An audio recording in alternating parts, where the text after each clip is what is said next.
નમસ્કાર, મારું વાલું, પ્રેમાળ અને પ્રામાણિક રાજકોટ. આજે આપણી સાથે જે એક ગેસ્ટ છે એ એટલા સ્પેશિયલ વ્યક્તિ છે એટલા માટે કે એના નામે ઘણા બધા ક્રેડિટ જાય છે. સૌથી મોટું ક્રેડિટ જાય છે જે અત્યારે કરન્ટલી વાત ચાલે છે કે ધર્મા પ્રોડક્શનને ગુજરાતી ફિલ્મ ઇન્ડસ્ટ્રીમાં લઈ આવ્યું. તો Deep Dholakia, the dashing and the man himself, please welcome. Thank you, Mayurbhai. With us, we have Yash Hans. We both will be talking to him and we will try to find out દીપના movie વિશે ને એ બધી તો બહુ ખબર છે, પણ દીપ કોણ છે આજે એ પણ જાણવાની કોશિશ કરશે. Welcome Deep. Thank you so much. તો આપણે સૌથી પહેલા શરૂઆત એવી કરીએ, હું જન્મનું વર્ષ તો નહીં પૂછું પણ જન્મની જગ્યા પૂછી શકું. એવું નહીં પૂછો. તો હા, તો જન્મ કયા સ્થળે થયો અને પછી? અમદાવાદ, ઓઢવ. ઓઢવ. ઓઢવમાં જન્મ થયો. ઓકે. તો અમદાવાદમાં કેટલા વર્ષ રહેવાનું થયું? આખું કોલેજ સુધી, કોલેજ? મતલબ ગ્રેજ્યુએશન પતાવ્યું અને પછી હું મુંબઈ શિફ્ટ થયો 2011માં. ઓકે. 1/1/2011 તારીખ સાથે કહું, ક્યાં વાત. કેમ કે મારે બહુ તારીખ બહુ ખાસ હતી, 1/1/11. હા, યાદ. એટલે એવી તારીખે જ મૂવ થયો કે ભાઈ તારીખ આ જીવન યાદ જ રહે, એમ કે ભૂલવું હોય તો ના ભૂલાય એમ. વાહ. તો સ્કૂલમાં દીપ કેવો હતો? કે જેમ કે આપણે બધાને બહુ બધું યાદ નથી હોતું, પણ જેટલું યાદ હોય કે 1 થી 5 ધોરણમાં દીપ આગળ બેસતો, ભણવામાં હોશિયાર હતો, એને ભાઈબંધો હારે મજા આવતી, મસ્તી કરતો, નહોતો કરતો, કે શું કરતો? સ્કૂલમાં શું કરતો દીપ? સ્કૂલમાં છે ને બહુ અંડર કોન્ફિડન્ટ હતો, ભયંકર. બહુ જ ચા પીતો હતો તો દાંત સડી જતા. તો બાળકો ચા ના પીવી જોઈએ, ઓકે? રાજકોટમાં બેસીને ચા ના રાજકોટમાં બેસીને. એટલે હું બહુ ચા પીતો હતો, ચાનો ભયંકર શોખીન હતો. એટલે હવે હું ચાય નથી પીતો, મને ચા ભાવતી નથી પછી. એટલે પછી ચાના લીધે દાંત સડી ગયા તો 5-6 વર્ષની ઉંમરે 12-13 દાંત પડાવવા પડ્યા. હવે દૂધિયા પડી ગયા ને પછી કાયમીને આવતા તો 8-9 વર્ષની ઉંમરે આવે ને, એટલે જે 2 વર્ષ હતો ને ત્યારે મેં ડેન્ચર પહેરીને શરૂ કર્યું હતું. તો એના લીધે થોડું આમ કોન્ફિડન્સમાં આમ ડેન્ટ આવે ને એમાં પાછા તમે નાના હોય તો કેટલી ટાંગ ખેંચાઈ થતી હોય, શું થતું હોય. તો મને એવું લાગે છે કે એવું થયું હતું ને એના પછી એ અંડર કોન્ફિડન્ટ દીપમાં પછી એક લેયર એડ થયું, દેટ વોઝ ઓવર કોન્ફિડન્ટ દીપ. તો એ અંડર કોન્ફિડન્ટમાં મજા ના આવી એમ રહી રહીને. આઈ થિંક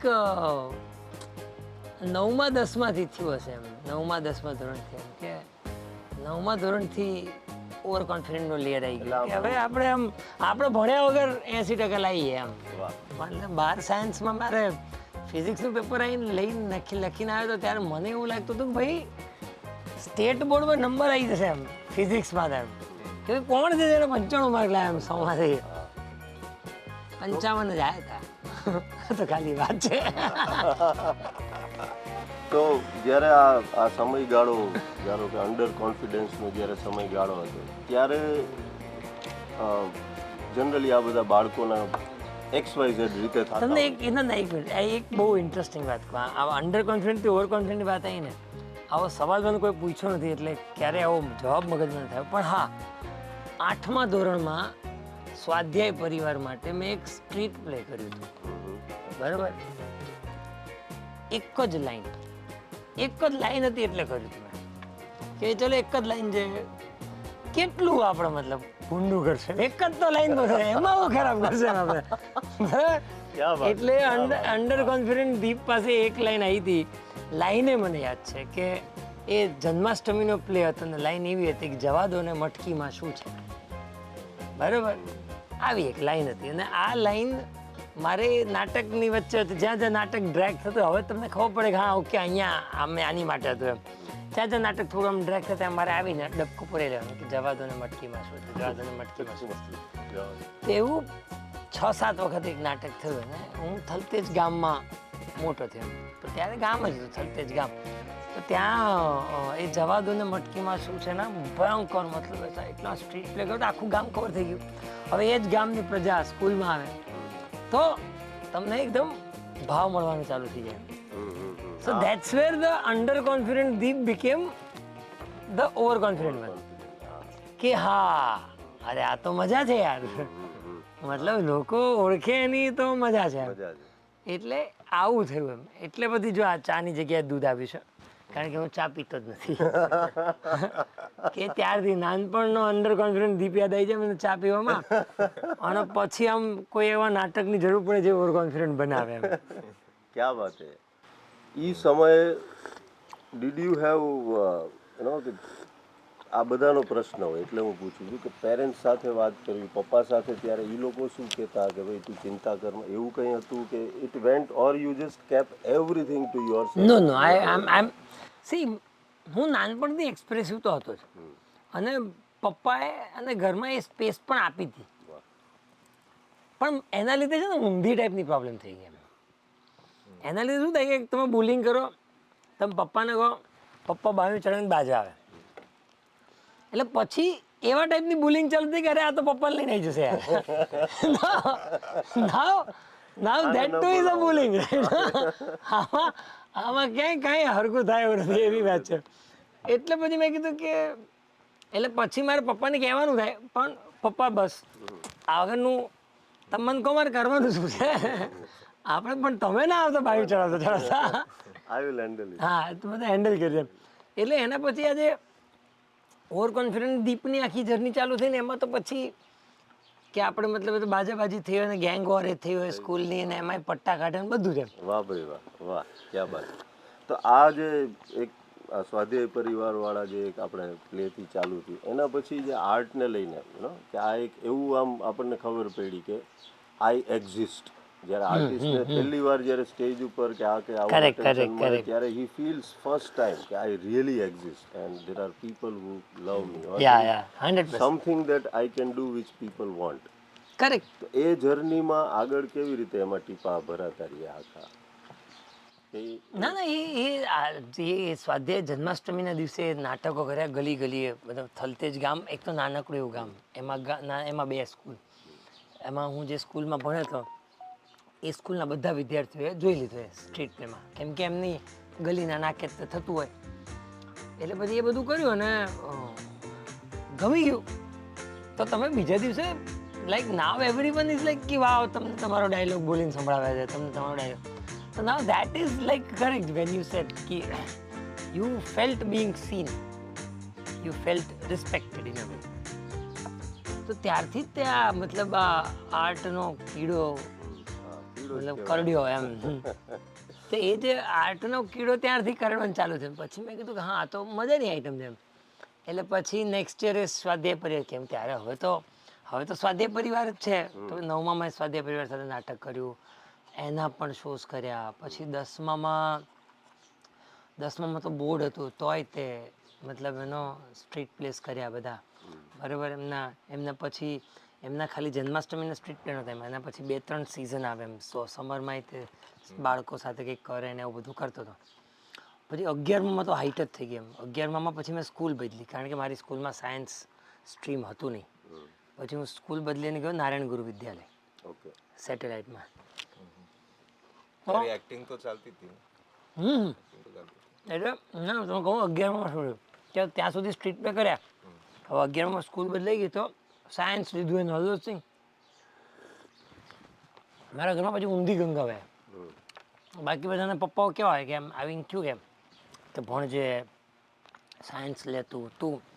બસ 10માં 71% આવ્યા એમ. મને તો 71% ધરાઈ ગયો હતો હું. મારે મજા આવી ગઈ. આખી Distinction જિંદગીનું કહેવાય, હા. આવી ગયું એટલું થાય. એટલે તો પપ્પા કે જો 71% આવ્યો વાત બરોબર છે, પણ સાયન્સ નહીં થાય તારાથી રહેવા દે.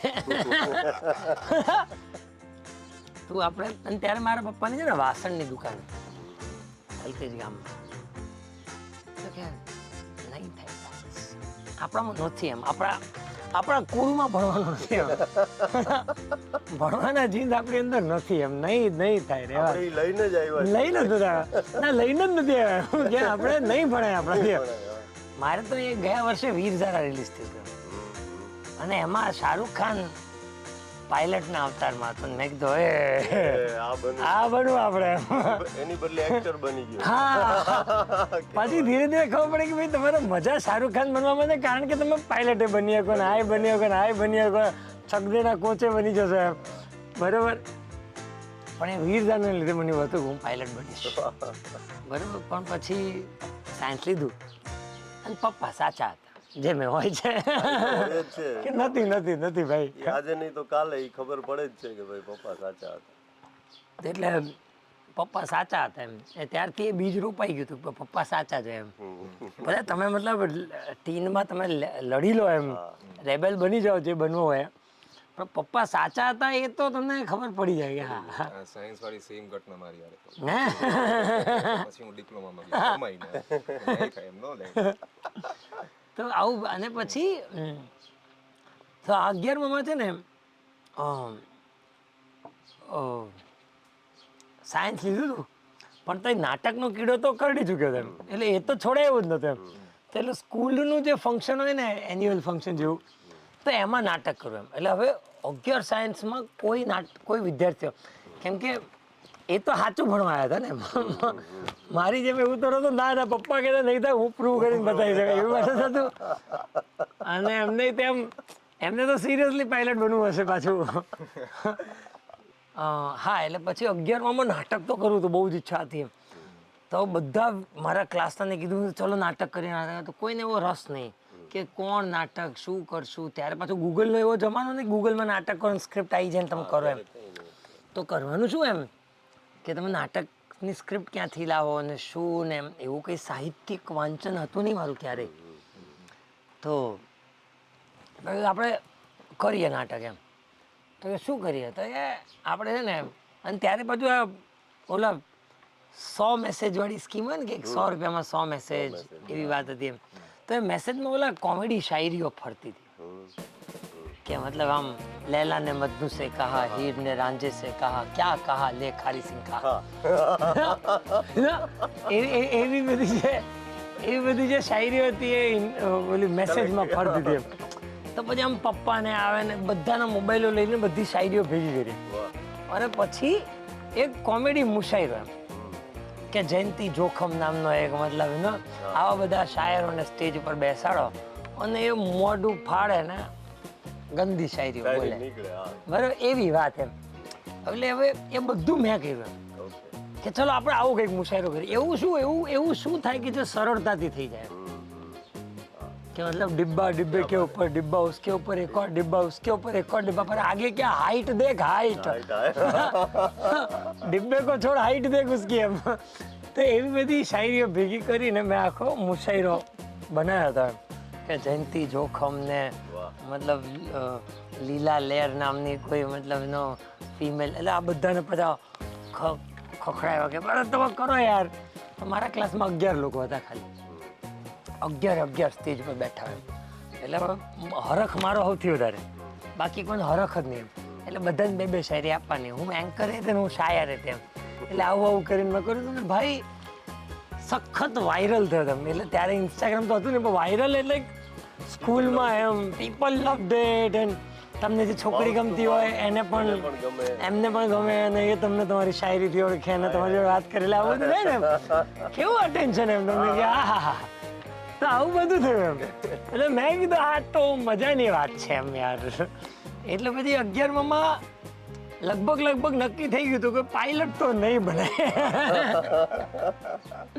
કે હવે તો એક્ટર બનીને છૂટકો એમ તો આ કરતા જેમ કે જનરલી બધી સ્કૂલ્સમાં ને આવું હોય છે કે આવી બધી એક્ટિવિટીઝ કરતા હોય અમુકમાં નથી હોતા but this is where we begin બધાની જર્ની ત્યાંથી but did you have any idea when you started beginning કારણ કે આ બહુ ઇન્ટરેસ્ટિંગ વાત કીધી કે ભાઈ શાહરૂખનું પિક્ચર જોઈને એમ થાય કે મારે પાયલટ બનવું છે મારે શાહરૂખ નથી બનવું એક્ટિંગ એઝ અ જોબ હોય એ ખબર નહોતી કે આ ધંધો છે એ મને નહોતી ખબર આ પ્રોફેશન છે એ ખબર જ નહોતી એમ એ તો એવું હોય કે આ શાહરૂખ પાયલટ ધંધો છે શાહરૂખ એક્ટિંગ કરે છે અને એ પ્રોફેશન છે એ નહોતી ખબર એમ તમને પિક્ચર જોઈને ઇકબાલ જોઈને મારે ક્રિકેટરે બનવું હતું એમ સમજો તમે એ શ્રેયસ તળપદે ઇકબાલ જોઈને મારે ક્રિકેટર કેમ એ ખબર છે ક્રિકેટર હોય પ્રોફેશન એની માટે ટ્રેનિંગ લાગે ને આ કરો ને તે કરો ને I was very dam serious when I said that કે મારે ક્રિકેટર બનવું છે એટલે પછી 6-8 મહિના મહેનત કરી એમ ગાંડન જેમ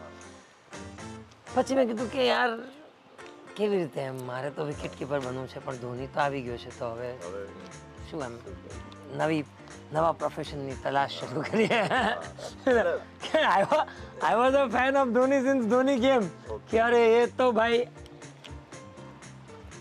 અને લિટરલી લાઈક મારી જગ્યા તો જતી રહી ઇન્ડિયન ટીમમાં રિપ્લેસમેન્ટ થઈ ગયું કા મારું એટલે એ જ over confidence does that to you ને કે મારી જગ્યા તો જતી રહી આ તો એ એજમાં આ બધું એકચ્યુઅલી થતું જ હોય છે હા. But one of the best things which from your journey જે મને અત્યારે જાણવા મળ્યું કે એ વલ્નરેબિલિટી છે ને આર્ટિસ્ટની એ આ બધી છે ટુ ફેસ એન્ડ સે કે મારે આ કરવું છે and then in front of the whole world you are not able to do it and you are in the same world then again something comes કે હવે મારે આ કરવું છે you give everything to it so આ vulnerability જે આપણી છે એમ એ ત્યારે ન ખબર હોય but this part is very important તો how much do you think કે એક એક્ટર માટે આ વલ્નરેબિલિટી કેટલી જરૂરી છે બહુ જ મતલબ હું તો બહુ જ વલ્નરેબલ છું હું તમે મતલબ મને કોઈ સારી પિક્ચર દેખાડો રોડતો હોય રડતો હોય ધ્રુસકે ને ધ્રુસકે એમ બરાબર છે એટલે વલ્નરેબિલિટી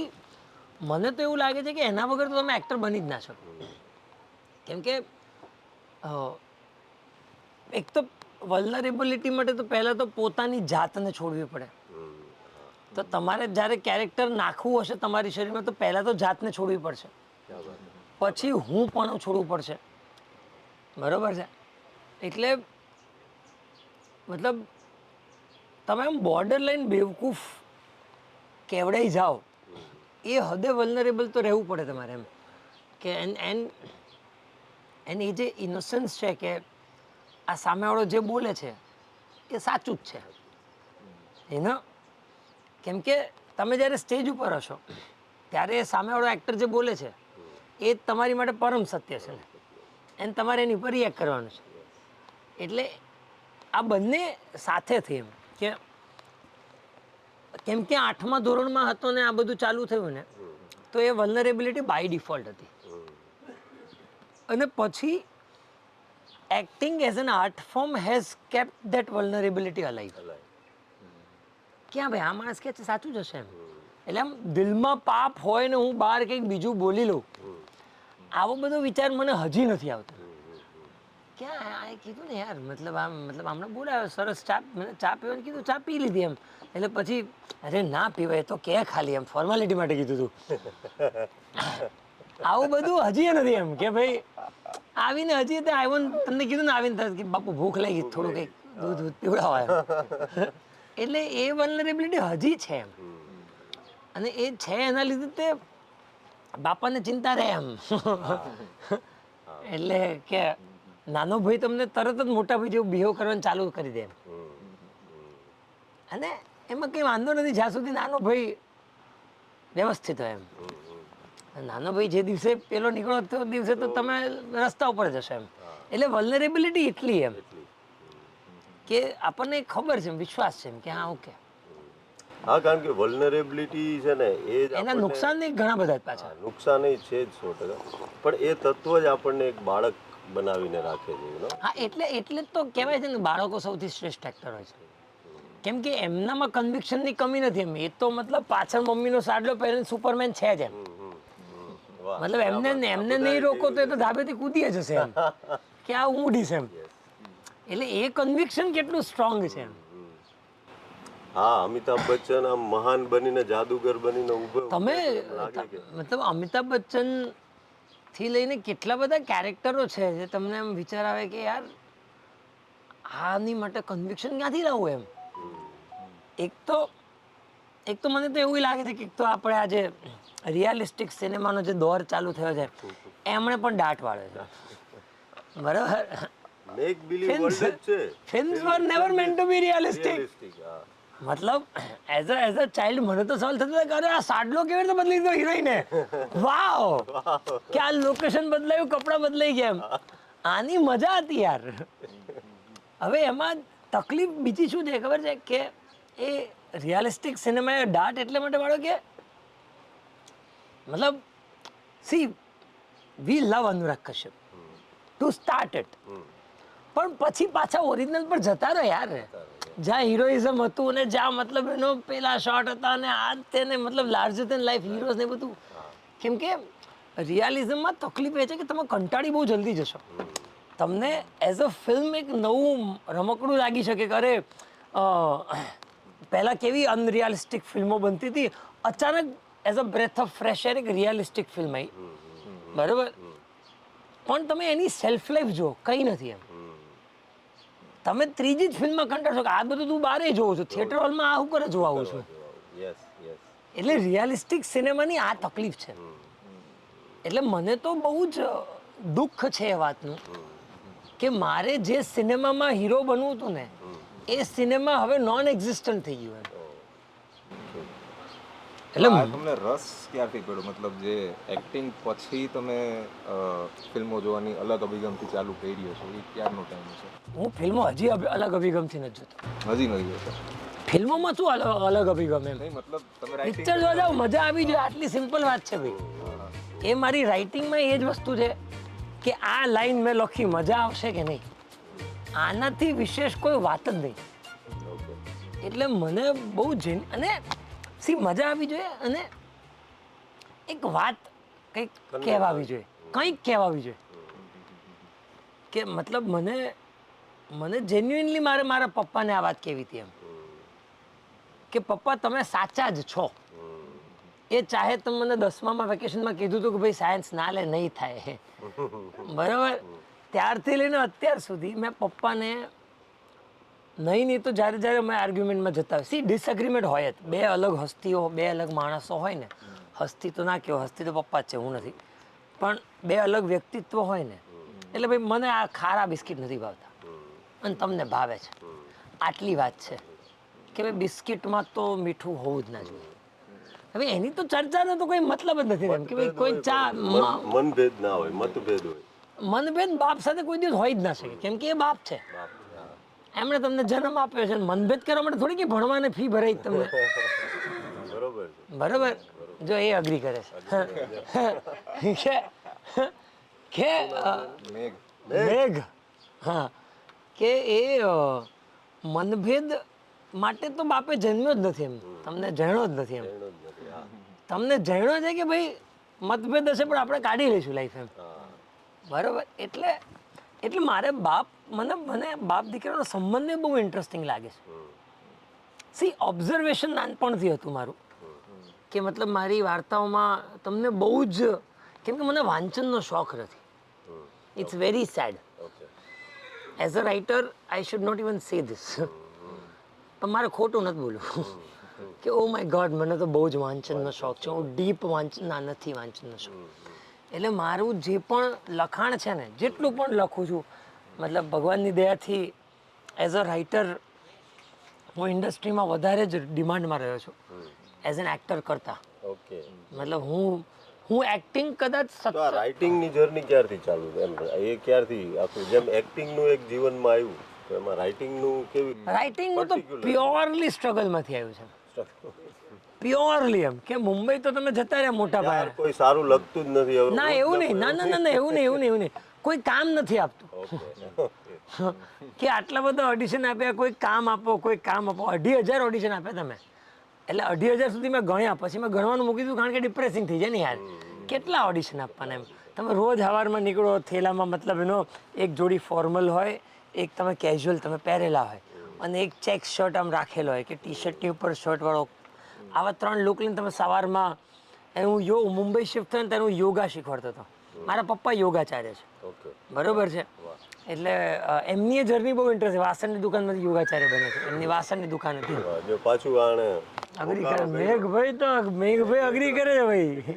હા, તો હું યોગ શીખવાડતો હતો સવારમાં, તો સવારમાં હું 9:30-10 સુધી યોગ શીખવાડું, મતલબ હું વરુણ ધવન ને ડેવિડ ધવન આ બધાને યોગ શીખવાડતો હતો. સંજય ગઢવી નામના બહુ મોટા ડિરેક્ટર હતા જેમણે ધૂમ અને ધૂમ 2 બનાવી, એમને હું યોગ શીખવાડતો હતો. તો આ બધાને હું યોગ શીખવાડતો હતો સવારમાં, કેમ કે મારું ઘર તો ચલાવું ને મુંબઈમાં એમ. જો બાપા પાસે તમે દર મહિને 40,000 મંગાવશો તો પછી એ કહેશે કે ભાઈ બહુ થયું એમ, આવો પાછા એમ. એટલે એવું તો અહીંયા આપીશ તને, અહીંયા તું અહીંયા હા, તો અહીંયા રહે એમ. અને તો એટલે બહુ થયું. એટલે પછી સવારમાં યોગ શીખવાડો, પછી 11 સાડા 11 લંચ કરીને તમે આ થેલામાં આવા 3 જોડી કપડાં લઈને ઘરેથી નીકળો એમ. ક્યાંક એવું કે અરે ક્લીન શેવ કરીને આવી જાઓ એમ. ક્લીન શેવ કરીને આવી જાઓ, આપણે આમાં આ રોલમાં રિક્વાયરમેન્ટ ક્લીન શેવની છે. પછી ક્લીન શેવ કરીને તમે જાઓ તો કે અચ્છા સારું ઓડિશન આપી દે. પછી નેક્સ્ટમાં જાઓ તો કે અરે મારે દાઢી ઉગે થોડી તરત. માણસ ક્લીન શેવ તરત કરે દે, દાઢી થોડી તરત ઉગાડે એમ. એટલે પછી ધીરે ધીરે ખબર પડી કે અરે બધા માટે ક્લીન શેવ તરત કરી નહીં લેવાનું. તો એ સમયે જે અત્યારે જે આટલા 2,500 ઓડિશન આપવા આ જે બધું થયું એમ, તો હવે એ વસ્તુને કેવી રીતે જોવાય છે? How do you feel about that back part of you?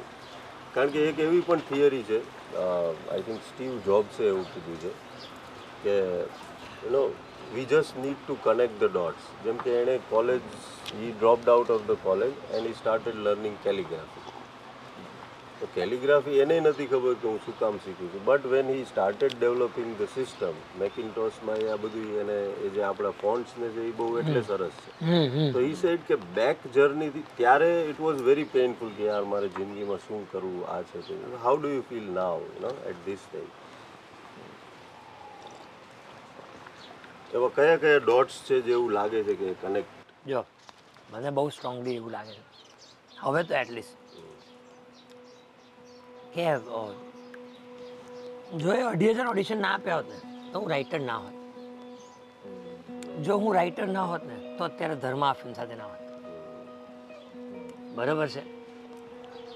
એ જે ઓડિશન્સ આપ્યા એના ફ્રસ્ટ્રેશનમાં લખવાનું ચાલુ થયું. તો ઓડિશન ના આપ્યા હોત તો ફ્રસ્ટ્રેશન ના આવ્યું હોત કે કંઈક લખવું પડશે. પછી આ સિલ્વેસ્ટર સ્ટેલોનની વાર્તા મેં વાંચી હતી, રોકી. જેને તો સિલ્વેસ્ટર સ્ટેલોને રોકી લખી હતી ને, ત્યાંથી મારું ઇન્સ્પિરેશન ક્લિયર કટ કે એ ભાઈએ તે હોલિવૂડમાં એક્ટર બનવા ગયા હતા અને કામ નહોતું મળતું, એટલે એમને એક વાર્તા લખી કે તમારે આ વાર્તા બનાવી હોય તો હું એક્ટિંગ કરીશ. મેં કીધું આ તો મસ્ત છે એમ, લખી તો આપણે શકીએ એમ. એટલે પછી મેં લખવાનું ચાલુ કર્યું. એટલે આ મતલબ માની લો કે પહેલી જ ફિલ્મ કંઈક કરી લીધી હોત ને સુપર સક્સેસફુલ હોત તો કદાચ એટલું ડેડિકેશન પણ ના હોત. 10 વર્ષ થયા મને આ વાર્તા કહેવામાં. એટલે કોઈ વાર્તા તમને ગાંડા બનાવી નાખે અંદરથી કે આ તો વાર્તા કહેવી જ છે અને કહેવાવી જ જોઈએ. એ જે ગાંડપણ છે એ ગાંડપણના કોરમાં તે આ 2500 ઓડિશન જ છે કે તમે મુંબઈ જાઓ ને કંઈ ના સમજાય કે 2011માં ઇન્સ્ટાગ્રામ નહોતું. 2011માં ઇન્સ્ટાગ્રામ નહોતું એટલે કે એવું નહોતું કે ઇન્સ્ટાગ્રામમાં તમે લખ્યું કે ઓડિશન ક્યાં થાય તમને ખબર પડે. તો 2011માં મુંબઈ ગયો ત્યારે વોટ્સએપના ગ્રુપ્સ એ નહોતા ખાલી. ત્યારે ખાલી ઇન્ડિપેન્ડન્ટ મેસેજીસ વાળું ચાલતું હતું. એટલે તમે જાઓ ત્યારે તમે કેવી રીતે શરૂ કરો એમ, તમે કોને કહો એમ, પછી કંઈક કહો અને આ કરો ને તે કરો ને પછી તમે ક્યાં આરામનગરમાં ઓડિશન ચાલે છે તો તમે આરામનગર જતા રહો. પછી આરામનગરમાં ખબર પડે અરે શ્રીજીમાં ઓડિશન ચાલે છે તો વર્ષોથી તમે ઓશીવારા જાઓ. બરાબર? એમાં મતલબ તમે રિક્ષામાં ગયા હોય, ત્યાં પહોંચતા પહોંચતા વાળ ખરાબ થઈ ગયા હોય, એટલે પછી તમે એટલે પછી તમે વાળ ખરાબ થયા પછી બોલો તમને જોવે કે યાર નોટ ફિટ. હા. બરાબર? અને see again no complaints about that. એ એનું કામ કરે છે.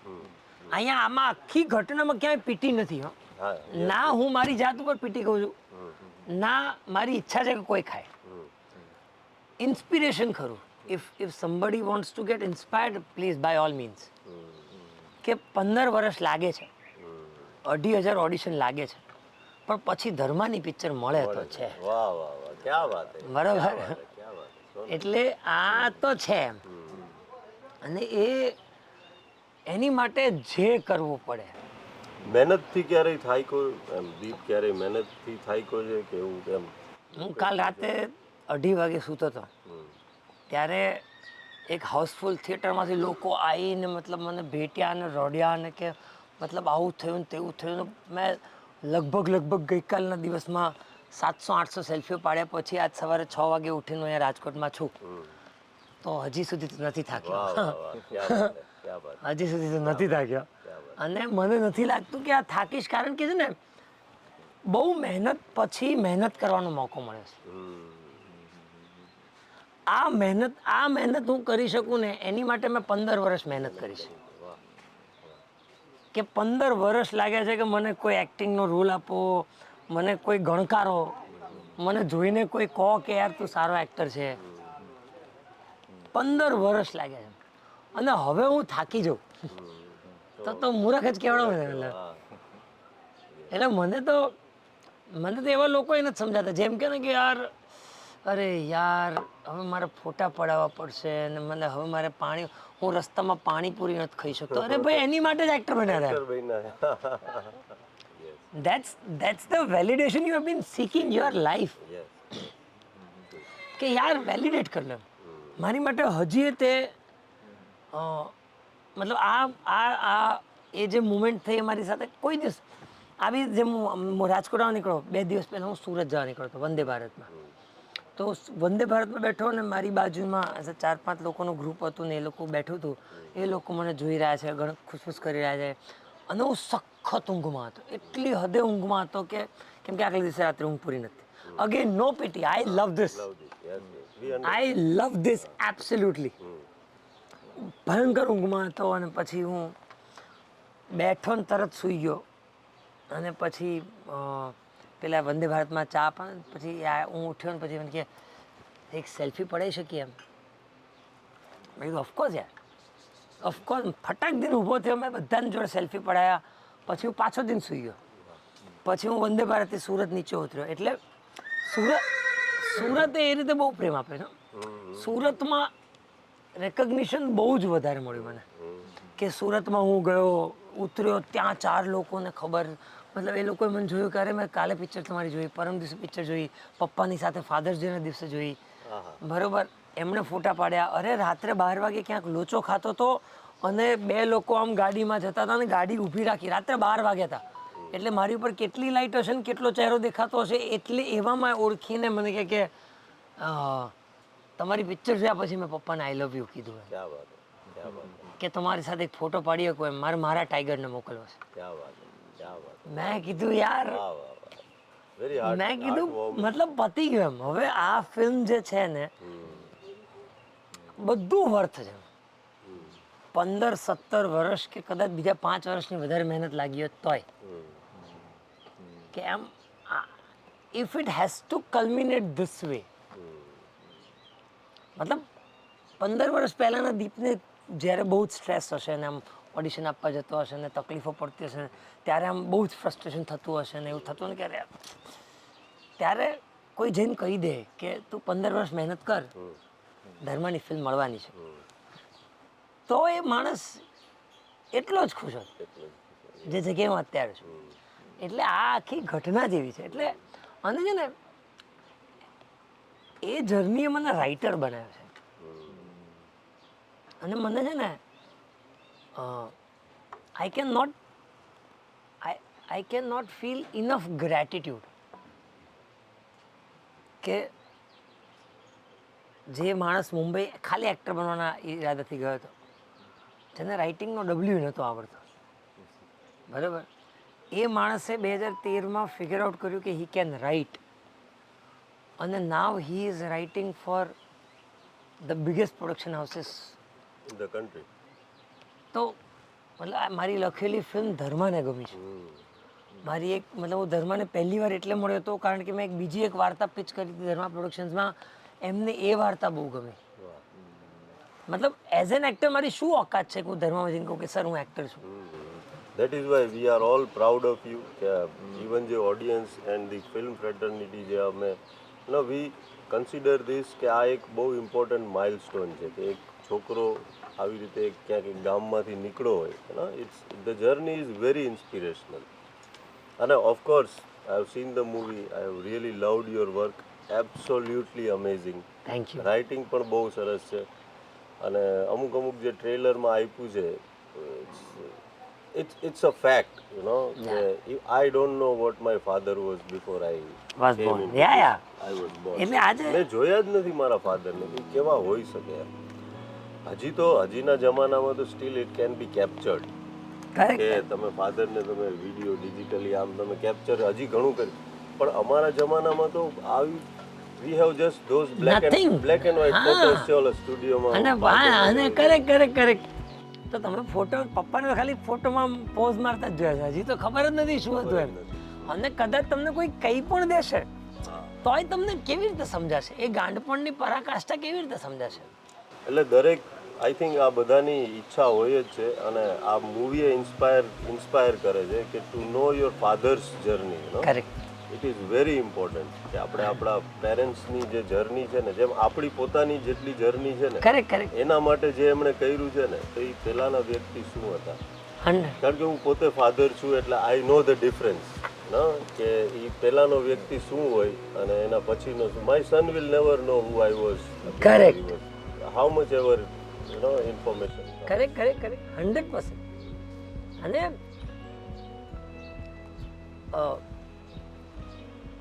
ત્રણ લેવલમાં પ્રોબ્લેમ હોય કોઈ પણ બાપ દીકરા વચ્ચે બરાબર એક તારા ભાઈબંધો આવા અને તારા શોખ આવા આ કેવી કરિયર ચોઈસ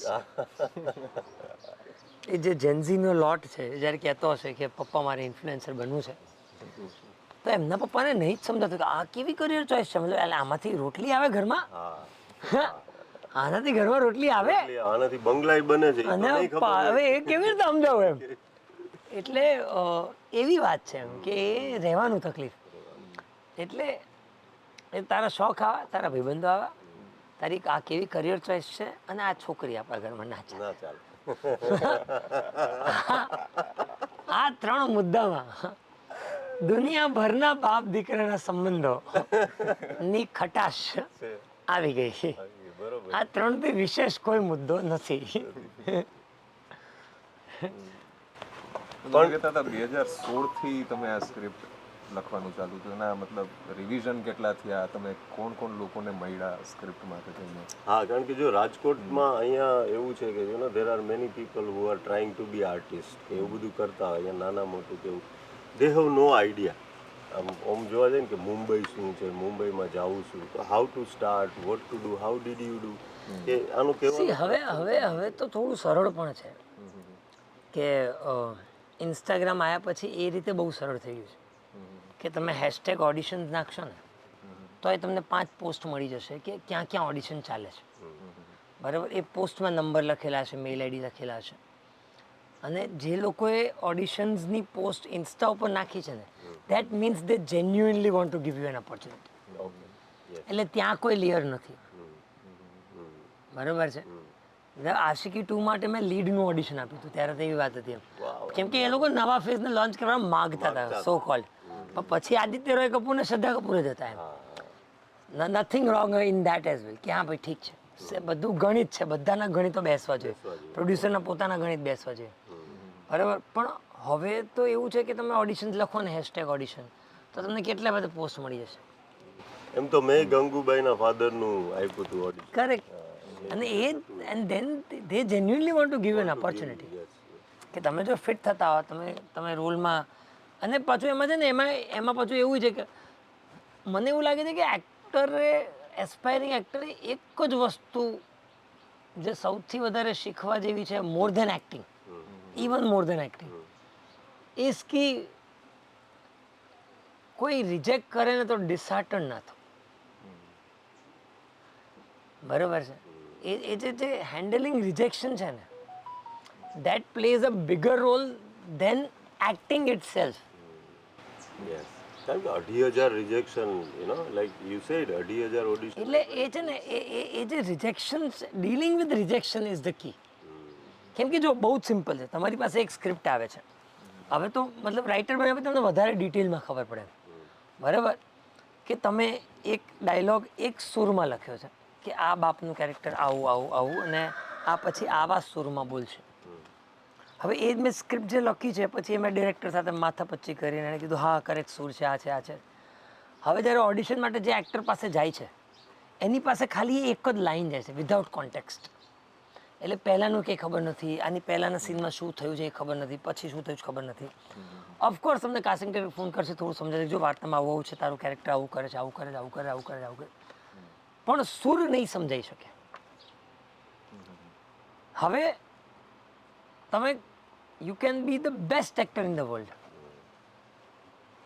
એ બેસ્ટ એક્ટર પણ જ્યારે નો કોન્ટેક્સ્ટવાળી લાઈન સાંભળશે તો એ પોતાનો સુર બનાવશે કે આની પહેલાં આવું કંઈક થયું હશે, પછી આવું કંઈક થયું હશે. બાપનું કેરેક્ટર તો કાસ્ટિંગ ડાયરેક્ટર કીધું કે ભાઈ સ્ટ્રિક્ટ બાપ છે, આ છે, તે છે. હવે સ્ટ્રિક્ટ બાપના લેયર્સ હોય, એ લેયર તમને સ્ક્રિપ્ટ વાંચો ત્યારે ખબર પડે કે મતલબ એક એવો સ્ટ્રિક્ટ બાપ છે જ્યારે દીકરો ક્રિકેટ રમે એની સામે વાંધો નથી, પણ ઇન્સ્ટા રીલ બનાવે એની સામે વાંધો છે, લેટ્સ સે એક્ઝામ્પલ માટે. અને એક એવો સ્ટ્રિક્ટ બાપ છે જેને ઇન્સ્ટા રીલ બનાવે એની સામે વાંધો જ નથી અને ક્રિકેટ રમે એની સામે વાંધો છે. બંને સ્ટ્રિક્ટ છે, બ્રોડ સ્ટ્રોકમાં બંને સ્ટ્રિક્ટ બાપ છે. યસ. એમનું જે લેયર છે કે શેમાં વાંધો છે ને શેમાં નથી, એ અલગ છે. હવે એ જે લેયર છે ને, એ લેયરથી તમારી સ્ક્રિપ્ટનો સુર નક્કી થાય. તમારી પાસે જે ડાયલોગ આવે, હવે એ ડાયલોગ તમે વાંચો બાપ સ્ટ્રિક્ટ છે, તમને લાગ્યું કે આને તો ક્રિકેટથી વાંધો હશે ને આને તો રીલથી વાંધો હશે, તો તમે પછી એ ડાયલોગને એવી રીતે અપ્રોચ કર્યો, બરાબર? તો તમે એઝ એન એક્ટર સાચા, 100% સાચા, પણ તમે જે સુર લીધો અને તમારી સાથે ડાયરેક્ટલી મારું એઝ અ ડિરેક્ટર કોન્વર્ઝેશન તો છે નહીં. તો તમારો મેં વિડીયો જોયો, અરે આ તો કેવું કરે છે યાર, આ તો રીલને થોડી ગાળ આપવાની હોય, રીલને ગાળ નથી આપવાની, ક્રિકેટને આપવાની હતી, ઓર ક્રિકેટને નહીં રીલને આપવાની હતી. સુર જ ના સમજો આ એક્ટર, હવે એના લીધે એક્ટર રિજેક્ટેડ છે. પણ જ્યારે કે વાત એ છે કે આ લેયર છે એ સ્ક્રિપ્ટમાં છે, એટલા માટે audition is a tougher job than acting itself. Yes yes. હા. ટ્રુ. કે મને એ પ્રમાણે એ રીતે ખાલી એ પોઈન્ટ ઓફ વ્યૂથી કહું છું, વેરી કોન્ટ્રોવર્શિયલ ના બનાવતા, એ રીતે theatre is easier than films. કેમ કે તમને એક ફ્લો મળે છે.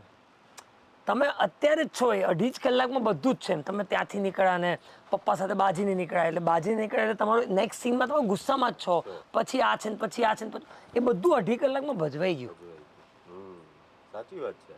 Absolutely. બરાબર? Absolutely. ઇન ધ ફિલ્મ બાપ મરી ગયો છે એ સીન પહેલા શૂટ કરવાનો છે, પછી બાપની સાથે મસ્તી કરો છો એ સીન પછી શૂટ કરવાનો છે. ક્લાઇમેક્સમાં બાપ મરી ગયો તમે શૂટ કરો, બરાબર? તો that way it's difficult and more demanding. એટલે લોકોને કટ્સ દેખાય છે. See I have done theatre and I have done films. મને ફોર મી અગેન બહુ જ with all respect to every one, and I believe that both art forms has their own challenges, but મને film થોડી વધારે challenging લાગે છે. કારણ કે એ જ છે કે અરે આ લાઇટ લેવાની છે, લાઇટ એક્ટરનો શેડો આવે છે, તું રોવે છે એની ઉપર, તમે ઇમોશનમાં છો, તમે રોઈ રહ્યા છો, મતલબ તમારી ગર્લફ્રેન્ડે તમારું દિલ તોડી નાખ્યું છે અને પાછળથી લાઇટ મેન બૂમ કરે, લાઇટ લે એક્ટર. આમાં તો પછી સેટમાં 80 લોકો બેઠા છે, કંઈક ને કંઈક કમેન્ટ કરે છે, પછી અચાનક ડિરેક્ટર કહે છે હવે તું ચહેરો પલટ અને કહે કે ભાઈ એ તો મજાક કરતો હતો. આ ઇમ્પ્રોમ્પ્ટુ થયું. એટલે મને એવું લાગે છે કે that's what makes acting for cinema more challenging. એટલે ઇન શોર્ટ આવું બધું છે. એટલે મને ખબર નથી ઓરિજિનલ સવાલથી આપણે બહુ જ ભટકી ગયા, ના આપણે બરોબર વાતચીતમાં નીકળી ગયા. રાઈટ પાથ ઉપર જ છીએ આપણે, જે એટલું રાઇટિંગ ને કઈ રીતે જર્ની, હા એટલે આ બધી જ એટલે સમજવું એઝ એન એક્ટર. હા એઝ એન એક્ટર બહુ જ સિમ્પલ. એટલે એઝ એન એક્ટર સૌથી પહેલું એ જ સમજવાનું છે કે if just because you are rejected by this audition doesn't mean you are a bad actor. Yes. True. Absolutely. બરાબર છે? And it's okay. Then start working on your art, start working on the other routes. મેં રાઇટિંગનો route લીધો હતો અને it worked for me, કે હા ગમી ગયું લોકોને એઝ અ તો એટલા માટે તમે કોઈ પણ ડિરેક્ટરને એઝ અ રાઇટર મળો તો બહુ સરળ થઈ જાય. તમે કોઈ પણ ડિરેક્ટરને મેસેજ કરો કે sir I am an actor, તો ડિરેક્ટર વિલ સે કે યાર આ મારો કાસ્ટિંગ ડિરેક્ટર છે, એને મેઇલ કરી દે, મેસેજ કરી દે, કંઈ યાદ નહીં રહે. હું એમ કહું કે sir I am a writer, તો એ મને સ્ક્રિપ્ટ વાંચવા બોલાવશે કે ચલ તારી સ્ક્રિપ્ટ, પછી હું સ્ક્રિપ્ટ નરેટ કરીશ અને હું the way I narrate he'll know કે યાર તું એક્ટ તો કરી શકતા હે. See that is the route I paved for myself. Chose નહીં, કેમ કે ચૂઝ વાળા ઓપ્શન જ નતા એમ. ચોઈસ તો હતી. એવા 4 ઓપ્શનો તમે ચૂઝ કર્યો તો ચૂઝ આવે. આ હતું, આ સમજાણું હતું, આ કર્યું એમ, એવી વાત છે. તો એ કરતાં કરતાં આવું થયું એમ. તો એટલે એક્ટિંગમાં છે ને બહુ બધી બીજી વસ્તુઓ લાગે છે, ઇમ્પોર્ટન્ટ એ છે. ફાધર સનનું જે રિલેશન છે, ફોર એક્ઝામ્પલ હું મારા ટાઈમની વાત કરું કે તો it was obviously a very, જે અત્યારે સિનેમામાં જે બતાવીએ છીએ, it was more realistic, it is more realistic for our generation. Yeah yeah અત્યારના પેરેન્ટ્સને એ લોકોનું રિલેશન તો એકદમ ચેન્જ હા. થઈ ગયું છે, you know. તો we hardly had any time to spend with our father and fathers had hardly any time to spend with their children. કારણ કે જીવનની જ સ્ટ્રગલ એટલી મોટી હતી કે ઘરનું, છોકરાઓનું ભણવાનું, અને એ ટાઈમે સગા વાલા આ તે બધું, લોકો મહિનાઓ સુધી ઘરે રોકાવા આવતા, એકબીજાના રહેતા હોય, એને સાચવવાના, કાકા આ તે બધાને સેટલ કરતા હોય, એક મોટો ભાઈ હોય. આટલી બધી જવાબદારીઓ વચ્ચે એક પિતા એનો જે પિતાપણું છે ને એ બહુ એન્જોય નહોતો કરી શકતો, બિકોઝ મને એવું લાગે કે સમવેર એની પાસે ટાઈમે નહોતો અને હી હેડ નો ચોઇસ એક્સેપ્ટ બિંગ ટફ. તો નાવ હાઉ ડુ યુ સી કે your relation with your future children, A how do you C કે મારે આ રીતે ટાઈમ સ્પેન્ડ કરવો છે, કે હું આ કરી શકું મારા બાળકો સાથે?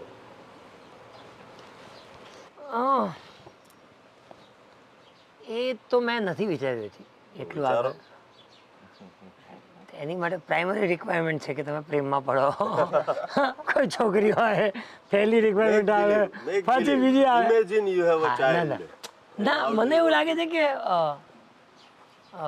હું એક્ઝેક્ટલી જેમ મારા પપ્પાએ મને ઉછેર્યો ને, હું ટ્રાય કરીશ કે એવી જ રીતે ઉછેરું. એમની પાસે કેટલો સમય હતો સમય વિતાવવા માટે? Did he have enough, do you feel he had enough time? He had. See, it's not about time. It is about being open. એટલે the biggest thing I've learned from my father is being liberal. I have not seen a man more liberal than my father. Nice. તો spiritual વ્યક્તિ હશે. યા પપ્પા યોગમાં જ યોગાચાર્ય, very liberal. મતલબ તમે મને ભણાવશો ને પાણી, વેરી લિબરલ મેન.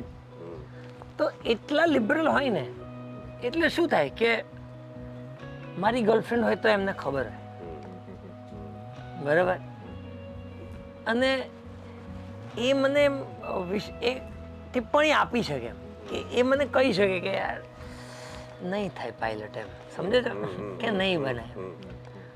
એટલે એ જે લિબરલનેસ ઓફ હિમ. અને બીજું સી, એ એટલા ભણેલા નહોતા એમ, એટલે એમને એ નહોતી ખબર કે ભાઈ એક્ટર બનવા માટે કરવાનું શું હોય, બરાબર. એમને કંઈ જ નહોતી ખબર. એમને ખાલી એટલી ખબર હતી કે મુંબઈમાં દારૂ વેચાય, એ તો મુંબઈ જઈને બગડી ના જાય, બગડી ના જતો. બરાબર.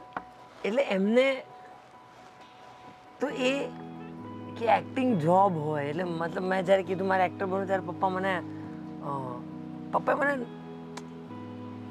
શું હોય એટલે કરવાનું શું હોય એમ, એનો એ ભોળપણમાં એમ કે શું કરવાનું એમાં. મેં કીધું, પપ્પા ખબર નહીં, બધા મુંબઈ તો જાય છે, એના સિવાય શું કરવાનું ખબર નથી આપણને. તો વિધાઉટ સો મને એવું લાગે છે કે મારા જેવા દીકરાને એમના જેવો બાપ જ સાચવી શકે. બાકી તો ના ખબર હોય તો કેટલી ઇન્સિક્યોરિટી આવી જાય એમ. કોઈ પણ દુનિયાના બીજા પપ્પા કરે નાના નાના મુંબઈ જઈને આવું થશે આવું થશે આવું થશે આવું થશે, ના ના ના. હી ઇઝ લાઈક કે તારે કરવું છે તો તને એવું ના લાગે કે બાપાએ ના રોક્યો તો શાહરૂખ ખાન હોત તો બની જાય. એ જ પિક્ચરમાં ડાયલોગ છે સેમ. એટલે પિક્ચરમાં જે પપ્પાનું કેરેક્ટર છે it's exactly like my father. Oh great, વાહ, કે જ્યાં સિદ્ધાર્થભાઈનું કેરેક્ટર મને કહે છે કે ભાઈ તને એવું ના લાગે કે મેં પૈસા ના આપ્યા તો તું મુકેશ અંબાણી બની જા મુકેશ અંબાણી. બની જા, વાહ વાહ. મે બી 20 વર્ષ down the line there will be a new profession which I don't know about. તો એ 20 વર્ષ પછીના ટાઈમ માટે હું એટલો લિબરલ હોવો જોઈએ ઓર ટ્રાય કરીશ કે હું હોઉં કે દીકરા મને સમજાતું નથી તું શું કહે છે, પણ તને એવું ના લાગે કે મેં રોક્યો હોત, મેં ના રોક્યો હોત, મેં તો તું ઇલોન મસ્ક બની ગયો હોત. તો બની જાય ઇલોન મસ્ક. મને નથી ખબર બનાય કેવી રીતે. મતલબ તારે મૂન પર ખેતી કરવા જવું છે પણ મને નથી ખબર કેવી રીતે થાય. તું તારી રીતે ફિગર આઉટ કરતો હોય તો મારો સપોર્ટ છે પૂરેપૂરો. If I could be that then that's my father. So I would exactly like to be my father. વાહ વાહ, ક્યા Baat. I have no complaint with him. See, આ ટાઈમ આ બધી બહુ તુચ્છ વસ્તુઓ છે. આ છે ને બહુ ફાલતુની વાતને મોટી બનાવી દીધી છે. કે ટાઈમ નતા, અરે ટાઈમ નતા આપતા તો રમકડું આપતા, તો રમકડું આપતા તો ટાઈમ નતા આપતા. તો રમકડું કે એમને થોડી આવે છે એમ. એની માટે મહેનત કરવા જવું પડે ને યાર, 12 કલાક મહેનત કરવા જવું પડે છે ને એમ. બરોબર છે. કે મતલબ રણબીર કપૂરનું કેરેક્ટર જે છે મોટા બંગલામાં રહેતો હતો તો એ 14 કલાક બાપાએ કામ કર્યું છે ત્યારે રહેતો હતો ને એમ. કે આટલી મોટી ફેન્સી સ્કૂલમાં જઈને મતલબ ગન લઈને જતો હતો કે તો ગન કેટલા નહીં આવે ખબર, ભાવ ખબર ગનનો લોન ઉપર ના લઈ શકે ગન ભાઈ. તો આ છે ને એ બહુ ઓવરરેટેડ વસ્તુઓ છે એમ. કે ટાઈમ ના આપ્યો મારા પપ્પાએ. એટલે એમાં પાછું એમાં એવી ફિલ્મો બની છે કે જે ફિલ્મો મતલબ એનો કે પપ્પાએ સુખ તો બધું આપ્યું પણ સમય ના આપ્યો. અરે અને એવી પિક્ચરો બની છે જે કહે છે કે સમય જ સમય આપ્યો પણ કંઈ હતું જ નહીં, ઘરમાં ઝૂંપડી હતી એમ. અરે તો તમારે જો વાંધો ઉઠાવો હોય તો તમે ગમે એનાથી ઉઠાવશો. તમારે શું જોવું છે એની ઉપર આધાર રાખે તમને પપ્પા કેવા દેખાશે. બરોબર છે. એટલે મારા પપ્પા વાસણની દુકાન ચલાવતા હતા યાર. તો મારા પપ્પાની વાસણની દુકાન હતી. સવારમાં 6 વાગે યોગ શીખવાડતા જતા હતા અને 6 વાગે યોગ શીખવાડવા જાય, 10 વાગે દુકાન ખોલે, 10 વાગ્યાની દુકાન 8:30 9 બંધ થાય. તો હવે 6 વાગ્યાનો ઉઠ્યા હતો ને 9:30 માણસ થાકે. લોજિસ્ટિકલ ઇસ્યુઝ છે એમ. કે એ થાક્યો હોય, 2-5 મિનિટ 10 મિનિટ વાત કરી હોય કંઈક પણ સૂઈ ગયા હોય. એટલે આ તો છે ને, આ મને એવું લાગે છે કે this is a new generation problem. કે એમને વાંક જ કાઢવા છે. કંઈ મજા કરવા જતા જ બરોબર છે કે ભાઈ અરે પપ્પા ક્યાં કે મતલબ એમના ભાઈબંધો સાથે પબમાં ગયા હતા, પબજી રમવા ગયા હતા, એવું કંઈ હોત બરાબર. બાપા ધંધો કરવા ગયા હતા કે તમારે રાતે ભાણામાં રોટલી આવે. એટલે આવી બધી તો વાતો જ ખોટી. અને પાછું છે ને બીજું એવું પણ છે કે એઝ અ કન્ટ્રી પણ આપણું એક ઇવોલ્યુશન થયું છે ને. 91 સુધી ઉદાર નીતિ નહોતી, એટલે બધી જોબ્સ નથી, ગરીબી વધારે હતી. હવે એક આખો મિડલ ક્લાસ વર્ગ ઊભો થયો છે. બરાબર. તો મિડલ ક્લાસ વર્ગ પાસે એ સ્કોપ છે બેલેન્સ કરવાનો. તો લોકો ટાઈમ પણ આપે છે અને રમકડું પણ આપે છે. પણ હવે ટાઈમે આપે છે ને રમકડું આપે છે તો દીકરો એ માટે રડે છે કે મારે મોંઘું રમકડું જોઈએ છે. એટલે તમારે શેની ઉપર કમ્પ્લેન કરવી છે ને એ તો નેવર એન્ડિંગ છે. ઇન્ટેન્ટ શું છે ને એ મહત્વનું છે.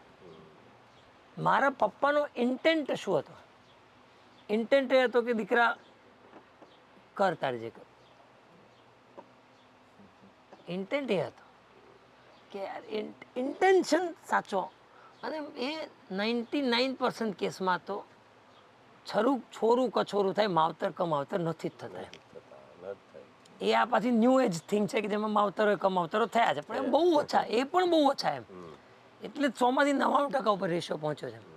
એવું નથી કે 50% ઉપર પહોંચી ગયો, 99%. એટલે 100માંથી 99% કેસમાં એ લોકોના ઇન્ટેન્ટ સાચા જ હોય છે. એની માટે એમનાથી જે બનતું કર્યું છે એ કર્યું જ છે. એ પછી તમારી ભૌગોલિક સ્થિતિ ને ફાઇનાન્શિયલ સ્થિતિ ને એ બધું નક્કી કરશે કે કેટલો ટાઈમ, કેટલા રમકડાઓ, કેટલું પ્રોવિઝન. પણ એ માણસ જ્યારથી બાપ બન્યો છે ને ત્યારથી એણે ખાલી પ્રોવાઈડ જ કર્યું છે એની ઓકાત સુધીનું બધું જ. એટલે હું એઝ અ ફાધર હું એ કહી શકું કે there is a drastic life change 100%. before the child he lives for himself correct and after the child his life is not for himself, correct. not for himself. જન્મ્યો ત્યારથી ને ત્યારથી આ. Because parenting is a very demanding job, very demanding. મતલબ જન્મ્યો ત્યારથી મતલબ literally કહું છું ત્રાસ જ આપે છે. છોકરું જન્મ્યું ત્યારથી ત્રાસ જ આપે છે, બરાબર છે. એટલે there was no need to bring you in this world. Okay, એટલે હું તો ઘણી બધી હું અને પાછું હું પપ્પા બહુ એક્સપ્રેસ હું પપ્પાને કહું પપ્પાને કે મતલબ there was what was the need. મેં લાઈફમાં આવીને તમને એવું તો કયું સુખ આપી દીધું એના કે જે તમને જોઈને એવું લાગે એમ.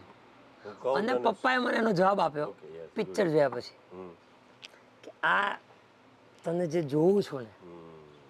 કે આ આખી ઇન્ડસ્ટ્રી તારી પાસે ફોટા પડાવે છે અને મને રોજ અત્યારે પપ્પાના 4 મેસેજ આવી ગયા છે કે ઓસ્ટ્રેલિયામાંથી કોઈએ મેસેજ કર્યો છે કે અમે તમારા દીકરાની પિક્ચર જોવા જઈએ છીએ.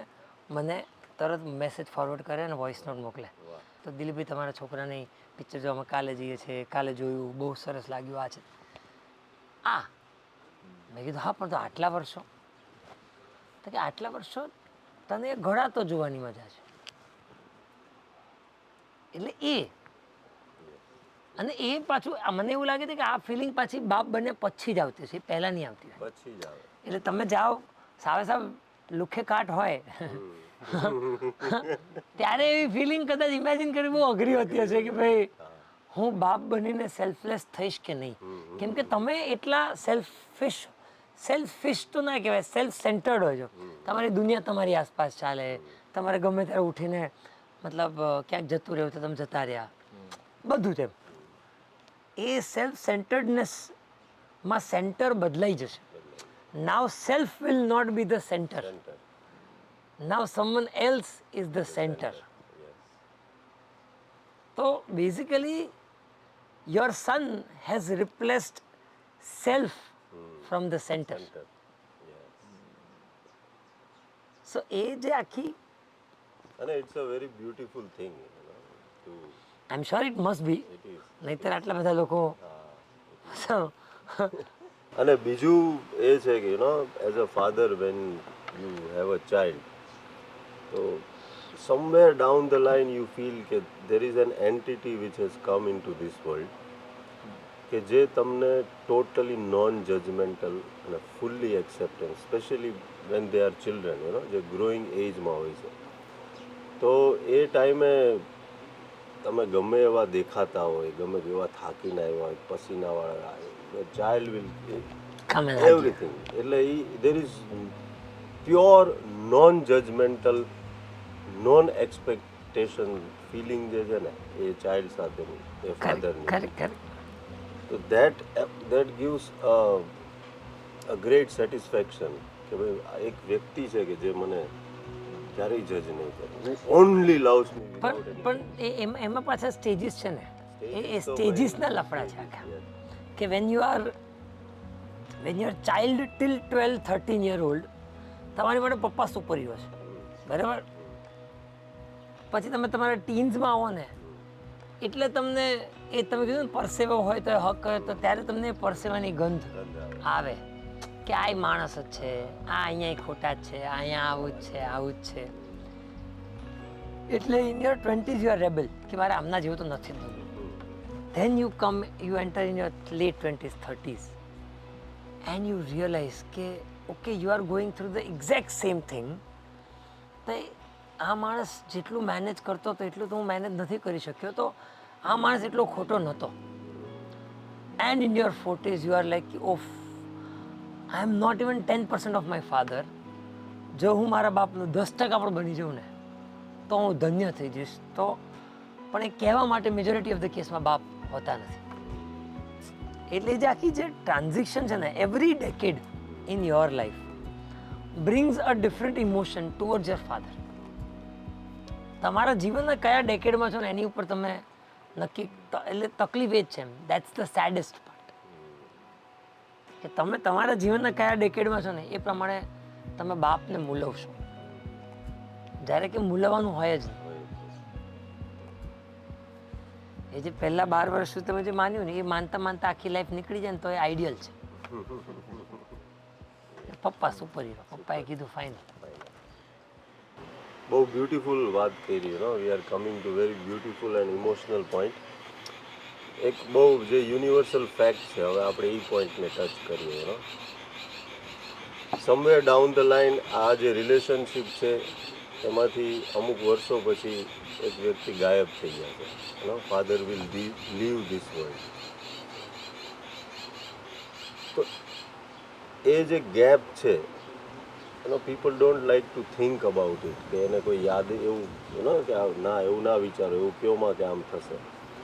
પણ આપણે જો એ વિચારીએ તો what is it that we want to do with our like if I ask Deep, કે દીપને એવું કે શું ફાધર સાથે એવું કંઈ કરવું છે, how do I want to before he leaves this planet,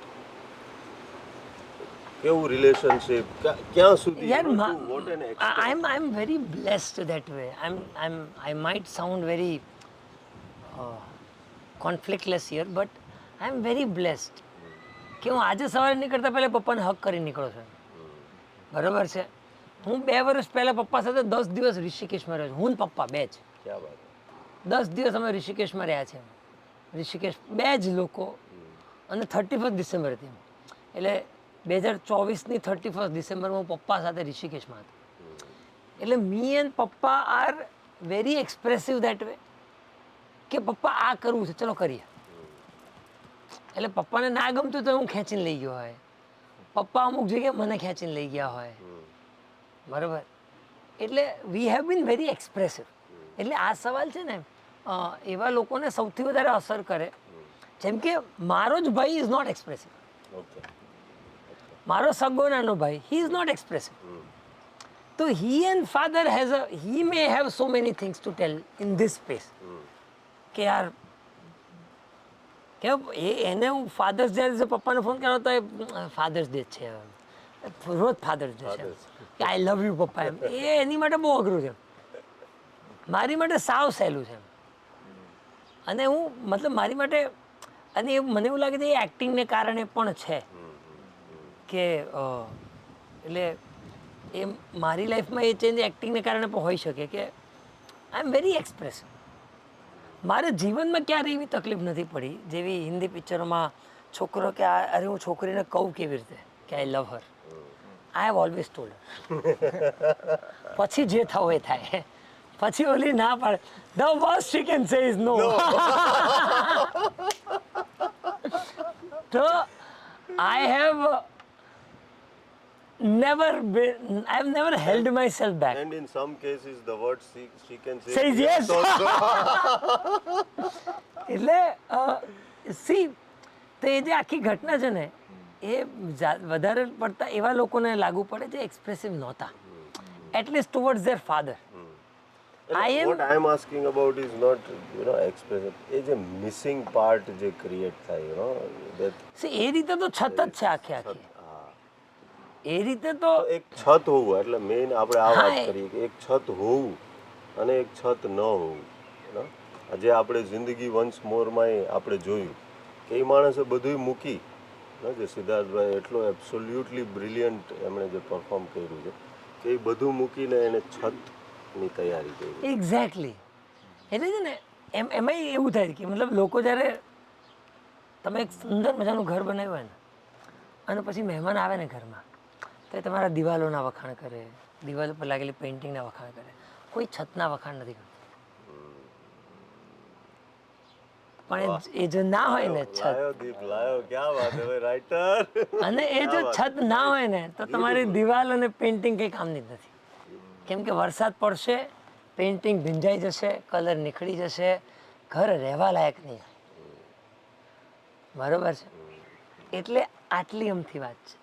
એટલે તમે કહીશ કે જો if your father is alive તો સ્પેશિયલી એમની સાથે જઈને વોટ ડુ યુ સે દીપ જિંદગી વન્સ મોર. આ જિંદગી વન્સ મોર નહીતર એનું દુઃખ 100% થશે કે આ પિક્ચર જોવા જેવી હતી પપ્પા સાથે ને ના જોઈ. ના જઈ યસ તો એટલે એ બહુ પપ્પાનું હોવું પોતાનામાં કેટલી મોટી વસ્તુ છે.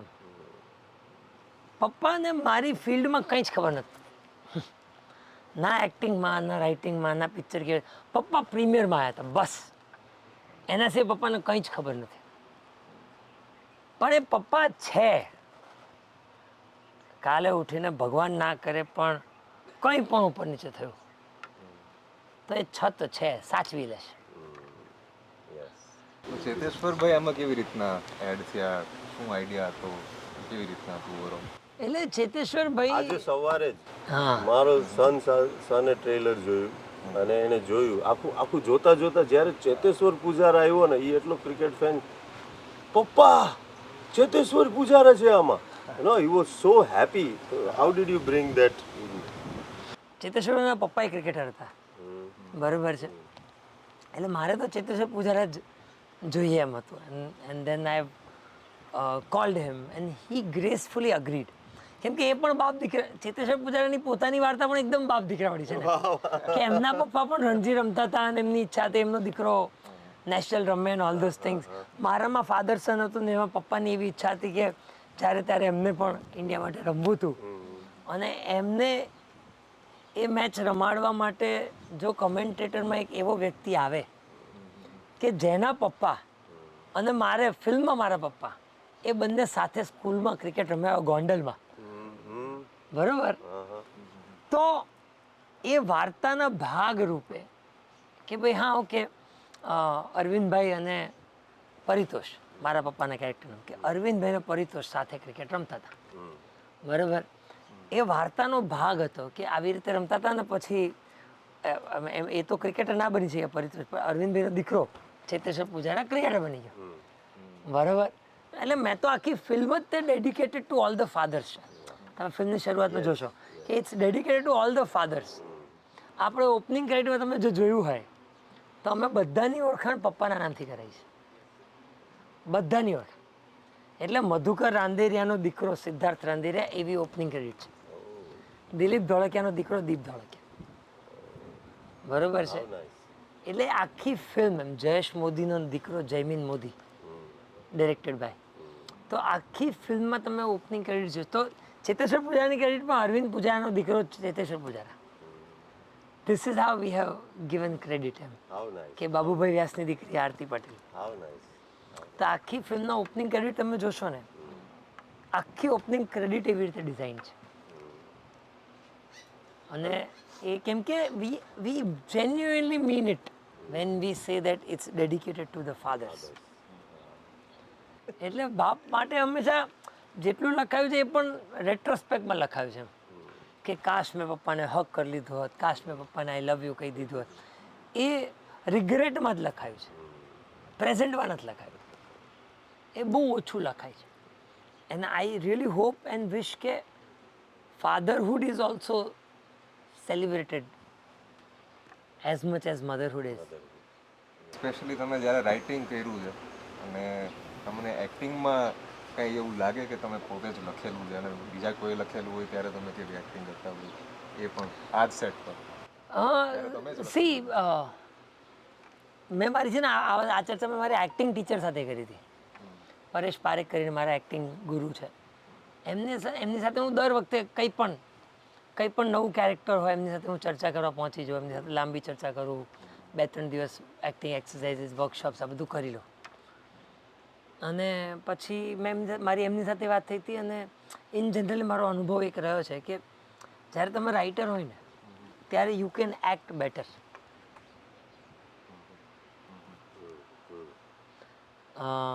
બહુ ઓછા actor writer combination, actor director combination બહુ બધા છે ઇન્ડસ્ટ્રી, બધી ઇન્ડસ્ટ્રીમાં. હું ગુજરાતી ઇન્ડસ્ટ્રીની વાત કરું, હું ઓવરઓલ બધી ઇન્ડસ્ટ્રીની વાત કરું. Actor writer combination has been very rare. કેમ કે છે ને એમાં બે બહુ ઓપોઝિટ પર્સપેક્ટિવ લાગે છે. જ્યારે તમે રાઇટર હોય ને ત્યારે તમે ખાલી એક પોઈન્ટ ઓફ વ્યૂથી આખી વાર્તા ના વિચારી શકો. અને જ્યારે તમે એક્ટર હોય ને ત્યારે તમારે એક જ પોઈન્ટ ઓફ વ્યૂથી આખી વાર્તા વિચારવાની હોય. આજે પેરેડોક્સ છે, આજે દ્વંદ્વ છે, like there is a opposites, proper opposites. એ ઓપોઝિટ્સ બહુ મતલબ બહુ રેર છે. મારી ઉપર તો દયા છે, મારી કોઈ ઓકાત જ નથી. મારી ખાલી હું દયા ઉપર જ ચાલુ જીવનમાં. સરસ્વતી માની દયા છે કે હું લખી શક્યો. બાકી મારી શું ઓકાત લખવાની એમ. ના મને ભાષાનું એવું જ્ઞાન, બરાબર, ભાષાકીય એટલું જ્ઞાન નથી કે પછી એટલું વાંચન નથી, પણ દયા છે એમ માતાજીની. તો એ માતાજીની દયાના ભાગરૂપે લખવાનું ચાલુ થયું. પણ ત્યાં સુધી હું જસ્ટ એન એક્ટર હતો ને, ત્યાં સુધી હું બહુ કે હા મારું કેરેક્ટર શું કરશે, હું અહીંયા શું કરું, આ સીનમાં હું એવું શું કરી નાખું કે આ સીનમાં હું જ દેખાઉં. મેં આ ગ્લાસ આમ મૂકી દીધો, હવે કટ નહીં થાય. બરાબર. એ જે વાત છે ને આખી, કે એઝ એન એક્ટર તમે જ્યારે ખાલી એક્ટર હોય ને ત્યારે આ વિચારતા હોય છે. તમે જ્યારે રાઇટર બનીને એક્ટર બનશો ને ત્યારે તમે વિચારશો કે ના ના યાર, કટ મારવાનો સ્કોપ હોવો જોઈએ. નહીતર જો ડ્રેગ થશે ને તો કટ નહીં વાગે. એનો પછી ફિલ્મ ડ્રેગ થાય, પછી ફિલ્મ ના ચાલે, અને પછી એક્ટરને કોઈ ફાયદો નથી એનો. એટલે આપણે બધા as an artist, we are all serving a bigger art form which is called cinema, films. કે 18 આર્ટ ફોર્મ મળીને એક આર્ટ ફોર્મ બને છે જેનું નામ છે films. And films is the youngest art form. Exactly. પણ એની માટે વિચાર કરો ને, 18 જૂનવાણી આર્ટ ફોર્મની મદદ લાગે છે. કોઈ પણ એક આર્ટ ફોર્મથી ફિલ્મ ના બને. તમારી પાસે ખાલી રાઇટર હોય ફિલ્મ નહીં બને, ખાલી ડિરેક્ટર ફિલ્મ નહીં બને. બરાબર. તમારે ફિલ્મ ડિરેક્ટર હશે, એડિટરે તે ફિલ્મ મેકર છે, સિનેમેટોગ્રાફરે આવશે, પ્રોડક્શન ડિઝાઇનરે આવશે, music director, singer, background music artist, live મતલબ લાઈવ ઓર્કેસ્ટ્રા, લાઈવ વાજિંત્ર વગાડવાવાળા માણસોથી લઈને 18 આર્ટ ફોર્મ સાહેબ, ત્યારે એક આર્ટ ફોર્મ બને છે જેને તમે 2.5 કલાક સિનેમામાં જુઓ છો અને ના મજા આવી, કહી દો છો. બરાબર. એ 18 આર્ટિસ્ટોએ એમનું બેસ્ટ કામ કર્યું ત્યારે એક આર્ટ ફોર્મ તમારા સુધી પહોંચી છે. પૂરો હક છે ભાઈ, ના ગમે ના કહેવાનો પૂરો હક છે ભાઈ. તમે 18 આર્ટિસ્ટ હોય કે 8000 આર્ટિસ્ટ હોય, મને મારા 200 રૂપિયાની ચિંતા છે, પૂરો હક છે. બરાબર છે. એટલે I am not against that as well. મતલબ એટલે મારી અંદર જ દ્વંદ્વ છે એમ. I am okay with opposites in me. તો as an actor when you write, હું જ્યારે નરેટ કરું ને તો બહુ મજા આવે લોકોને. તો એ મારી આર્ટ ઓફ એક્ટિંગનું કોન્ટ્રીબ્યુશન છે મારી આર્ટ ઓફ રાઇટિંગમાં. કે હું જે પણ વાર્તા લખું, હું સ્ક્રીન પર તમને વાંચવા મોકલી દઈશ ને તો તમને વાંચવામાં એટલી મજા કદાચ ના આવે જેટલી તમે મને આખું નરેશન સાંભળશો. મને 3 કલાક આપું, નરેશન આપીશ, તો તમને જે મજા આવશે ને એ તમને ખાલી વાંચવામાં નહીં આવે.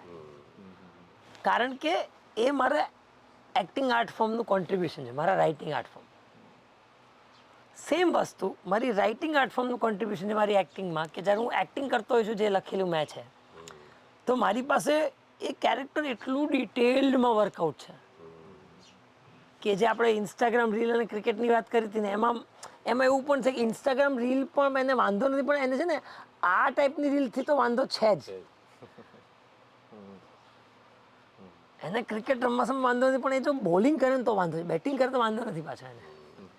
એ જે લેયર્સ છે ને, એકદમ સટલ લેયર્સ, એ મારી એક્ટિંગમાં આવે છે જ્યારે મેં જ લખેલી સ્ક્રિપ્ટ છે. કારણ કે મને બધી જ ખબર હોય છે તો એ મારું રાઇટિંગ ફિલ્ડનું કોન્ટ્રીબ્યુશન છે એક્ટિંગ. એટલે મારું insta bio reads that only કે I am an actor who acts to write, I am a writer who writes to act. ક્યા બાત. તો it has help me a lot. It has help me a lot. એટલે મારા સરે પણ મને કીધું હા એટલે whenever you write and when you act ના because you know all the layers. તમારે જે 5Ws થી લઈને બધી જ એક્સરસાઇઝો કરવાની હોય એ બધી તમને એઝ અ રાઇટર ખબર છે. માણસ તો એક જ છે ને, એક જ છે. પણ એનાથી પેલું એક થઈ જાય કે એઝ એન એક્ટર તમે જે નવીનતા લાવી શકો ને એ કદાચ ના આવે. નિરેન ભટ્ટ સાહેબ જે છે ને જે બહુ મોટા રાઇટર છે ને આપણી ફિલ્મના ગીતો પણ એમણે લખ્યા છે, એમણે એક વસ્તુ બહુ સરસ કીધી કે એક વસ્તુ તો છે જેવી સ્ક્રિપ્ટ છે ને એક્ઝેક્ટલી એવી જ ફિલ્મ છે. વાહ, કે જનરલી એવું નથી થતું. નથી થતું. હા. સ્ક્રિપ્ટ અલગ હોય પછી ફિલ્મ બનતા બનતા કંઈક ભરતું જ બની ગયું હોય બરાબર, પણ કે એક્ઝેક્ટલી એટલે જેને સ્ક્રિપ્ટ નહીં ગમી હોય એને ફિલ્મ નહીં ગમે, જેને સ્ક્રિપ્ટ ગમી છે એને ફિલ્મ ગમશે જ. એ જે ડાયરો થતા હતા પહેલા એ બધા ડાયરો આર્ટિસ્ટ છે ને રાઇટર અને એક્ટર હતા. હા, એબ્સોલ્યુટલી. કે ડાયરોની શરૂઆત જ તો એવી રીતે થઈ ને કે ભાઈ જતા હતા બહાર ગામડાઓમાં ગયા આ થયા. હવે એ 4-5 દિવસના એમના પ્રવાસનો અનુભવ એ એક વાર્તા ફોર્મમાં કહે છે અને એવી રીતે કહે છે કે સાંભળવા વાળાને દેખાઈ જાય એ વાર્તા. એટલે એ જે છે ડાયરોના આર્ટિસ્ટો એ બધા રાઇટર એક્ટર્સ છે. ત્યાં વધારે ડિરેક્શન નથી, ત્યાં હા, વાર્તા કહેવાની કળા છે અને શરીર છે તમારું. યસ. કહી દો. તો હવે દીપ, હવે નેક્સ્ટ પછી આપણે શું છે હવે દીપ પાસે હવે ફિલ્મ ઇન્ડસ્ટ્રી, કારણ કે દીપે ઓલરેડી એક જે બહુ મોટું બેન્ચમાર્ક હતું ને ત્યાંથી તો એણે બિગિન કર્યું હા, કહેવાય, લાઈક હા, he has achieved that at a very young age. So how much do we expect, what do we, અને દીપને હવે નેક્સ્ટ કઈ કઈ ટાઈપના કંઈક રોલ કે there is something that he wants to as an actor or otherwise. C as an actor એવા બધા રોલ કરવા છે મારે જેમાં ફિલ્મ ડિરેક્ટરને એવું લાગતું હોય કે આ રોલમાં દીપ ફિટ નથી થતું.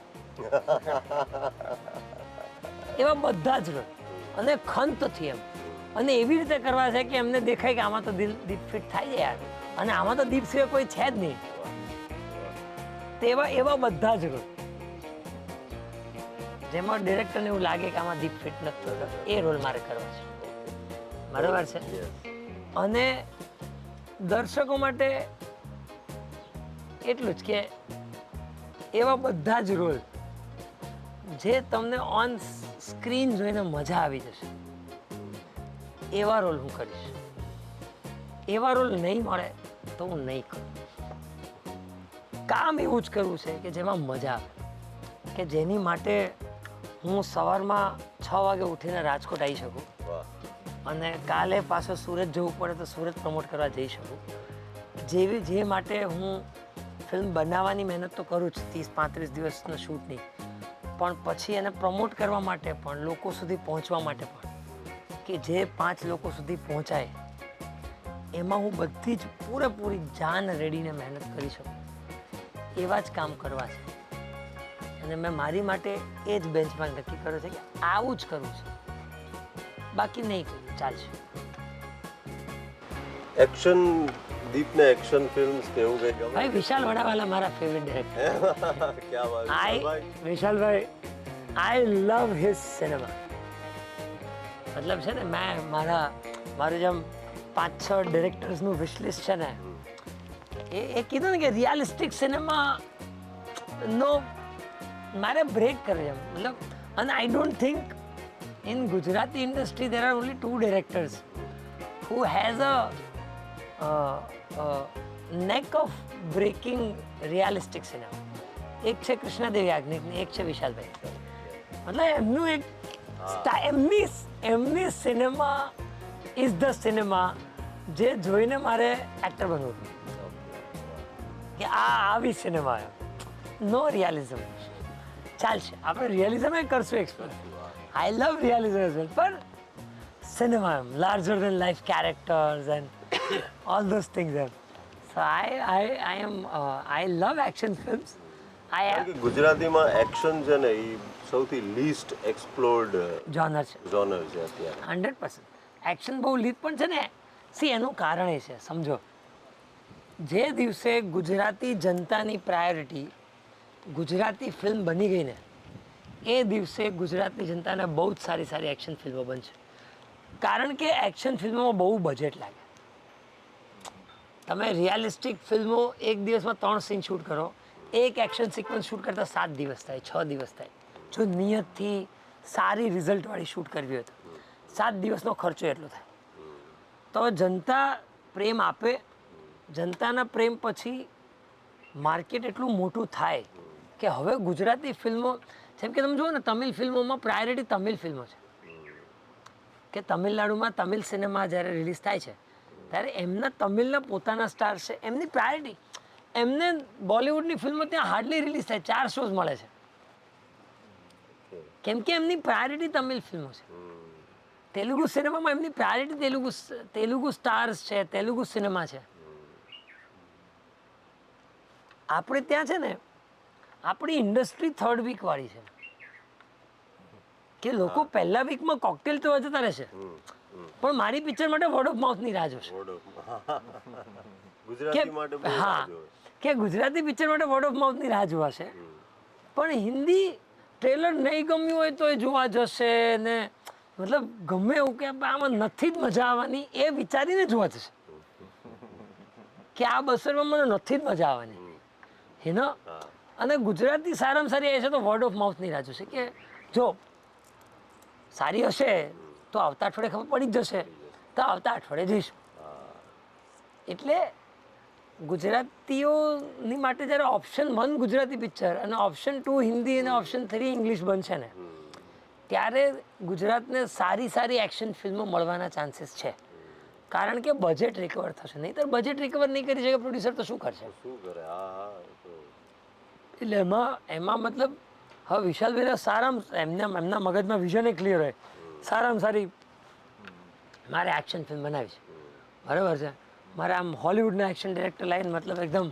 ઓલ્ડ બોય બનાવી છે એમ પણ ઓલ્ડ બોય બનાવવા માટે તો ઓલ્ડ બોયનું બજેટ તો જોઈ લો જરા કેમ તમારે એક્શન સિક્વન્સ તો બજેટ લાગે બહુ જ મહેનત લાગે એટલે એની માટે પછી જ્યારે પછી એ ફિલ્મનું ટ્રેલર આવે તો એ ટ્રેલર જોઈને એવું નહીં કહેવાનું કે અરે આ તો આના જેવી છે ના હા આ ગુજરાતી જેવી છે એકચ્યુઅલી એ પણ એક જનરલ હવે બીકોઝ ઓડિયન્સ એ બહુ વેલ એજ્યુકેટેડ થઈ ગયું છે કે હા એટલે તમારે જો બે વસ્તુ છે કમ્પેરિઝન છે ને ઇટ બિગિન્સ વિથ કમ્પેર જાણે કે ઘણી વાર એવું કહીએ કે આ બોલિવૂડ લેવલની પિક્ચર છે કે આ ઓના લેવલની પિક્ચર છે કે આ ઓના level a cinema is an independent cinema in spite of the language. C એને લેંગ્વેજ સાથે કંઈ લેવા દેવા હોત ને તો ધર્માને આ ફિલ્મ ગમી જ ના હોત Absolutely. ધર્માની ટીમમાં ડિસ્ટ્રીબ્યુશન ટીમે આ ફિલ્મ જોઈ આખી ટીમમાંથી એક જ ગુજરાતી હતો એમની માર્કેટિંગ ટીમે આખી પિક્ચર જોઈ આખી ટીમમાં કોઈ ગુજરાતી નહોતું અને બંને સ્ક્રીનિંગમાં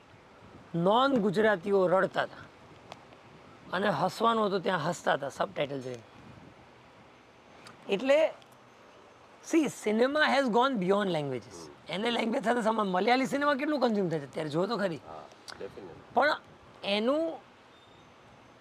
એની શરૂઆત મલયાલી લોકોએ પોતે કરી છે એટલે Gujarati cinema world wide consume થાય પણ એની શરૂઆત તો ગુજરાતીઓ પોતે શરૂઆત ઘરથી થશે ને પહેલાં ઘરના લોકો કહેશે કે આ દાળ ઢોકળી સરસ છે પછી તો એ દાળ ઢોકળી વિદેશમાં જશે પછી તો એ દાળ ઢોકળી મતલબ મહારાષ્ટ્રમાં ખવાશે ને રાજસ્થાનમાં ખવાશે ને મધ્યપ્રદેશમાં ખવાશે ઘરના ને દાળ ઢોકળી ખાવી નથી ઘરના પાસ્તા પાછળ પડ્યા છે કે પાસ્તા ખરાબ પણ ચાલશે દાળ ઢોકળી સારી હશે તો આપણને બીજા વીકમાં રિવ્યૂ મળશે ત્યારે દાળ ઢોકળી ખાઈશું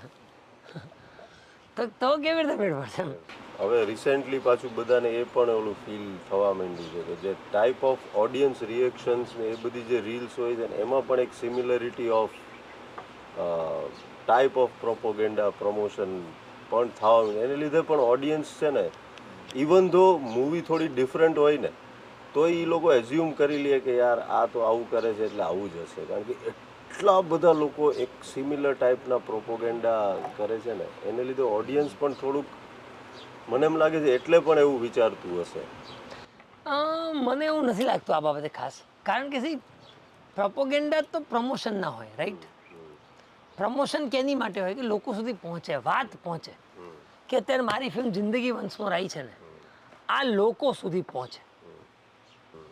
મને તો આ લોકો જે નંબર એને મૂકે છે ને કે ભાઈ અરે 5 કરોડ કમાયા અમે, 50 કરોડ કમાયા, 100 કરોડનું ઓપનિંગ લાગ્યું, પણ એનાથી શું? એનાથી શું? લોકો આયા છે એટલે ઓપનિંગ લાગ્યું છે, બરાબર?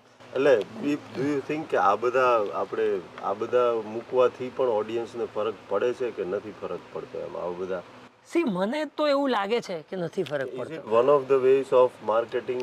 હા, એ માર્કેટિંગ ગિમિક જ છે, માર્કેટિંગ ગેમ્સનો જ હિસ્સો છે, પણ મને નથી લાગતું કે એટલીસ્ટ નંબર ડિક્લેર કરવાથી ફરક પડે એમ. ફોમો ક્રિએટ કરવાની ટ્રાય પણ ફોમો મને એવું લાગે છે કે પહેલાંના જમાનામાં બહુ સરસ ફોમો ક્રિએટ થતો. આ જો નંબરવાળી ગેમ છે ને ગજનીથી ચાલુ થઈ. ગજની પહેલાં નંબર નહોતા. ગજની પહેલાં કોઈ ફિલ્મ એવું નહોતું કીધું અમે 100 કરોડ કમાયા. Ghajini was the first film to declare કે અમે 100 કરોડ કમાયા, કેમ કે Ghajini was actually the first film જ્યારે 100 કરોડનું કલેક્શન કર્યું. પણ એ 100 કરોડનું કલેક્શન ક્યાંથી આવે? 10 લાખ લોકોએ પિક્ચર જોયું એટલે 100 કરોડનું કલેક્શન આવ્યું. પહેલાંના જમાનામાં ફોમો કેવી રીતે ક્રિએટ થતો કે ગદર જોવા ટ્રેક્ટરો ભરીને લોકો ગયા. That was the FOMO. આપણે છે ને માણસોને નંબર બનાવી દીધા. માણસોને માણસ રહેવા દો ને. એમ કોને કે આટલા લાખ લોકોએ પિક્ચર જોઈ મારી, કે મને તો એ બાબતે મને બહુ એવું લાગે છે કે ગદર જોવા આટલા ટ્રક ખટારાઓ ભરી ભરી લોકો જતા હતા. પછી તમે જો લકબાઈ ચાંદમાં ઋષિ કપૂરનો ડાયલોગ છે કે અરે વહાં પે તો લાઈન મેં છુરિયા ચલ ગઈ. તમે સમજો પહેલાના ટાઈમના parameters of a hit film. મારી પિક્ચર અત્યારે હિટ છે ને એનું એકમાત્ર કારણ છે કે મારી પિક્ચર 2 લાખ લોકોએ જોઈ છે. મારા આ નંબર્સ છે.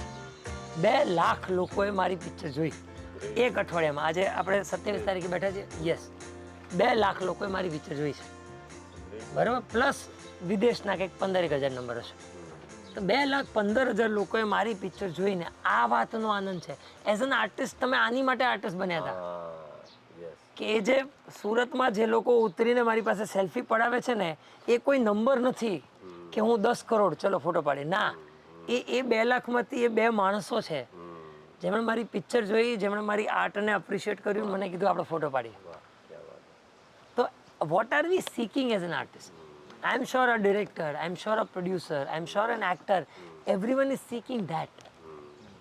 તો આઈ રિયલી વોન્ટ કે આપણે ફોમો ક્રિએટ કરીએ, માર્કેટિંગ ટૂલ તરીકે પણ યુઝ કરીએ, તો એવી રીતે યુઝ કરીએ કે 10 લાખ લોકો છે. લાલો પિક્ચર 40 લાખ લોકોએ જોઈ હશે, 30 થી 40 લાખ લોકોએ. સી એ 40 લાખ લોકોએ જોઈને ત્યારે આ નંબર આવ્યા છે. નંબર આવ્યા એટલે 40 લાખ લોકોએ નથી જોઈ.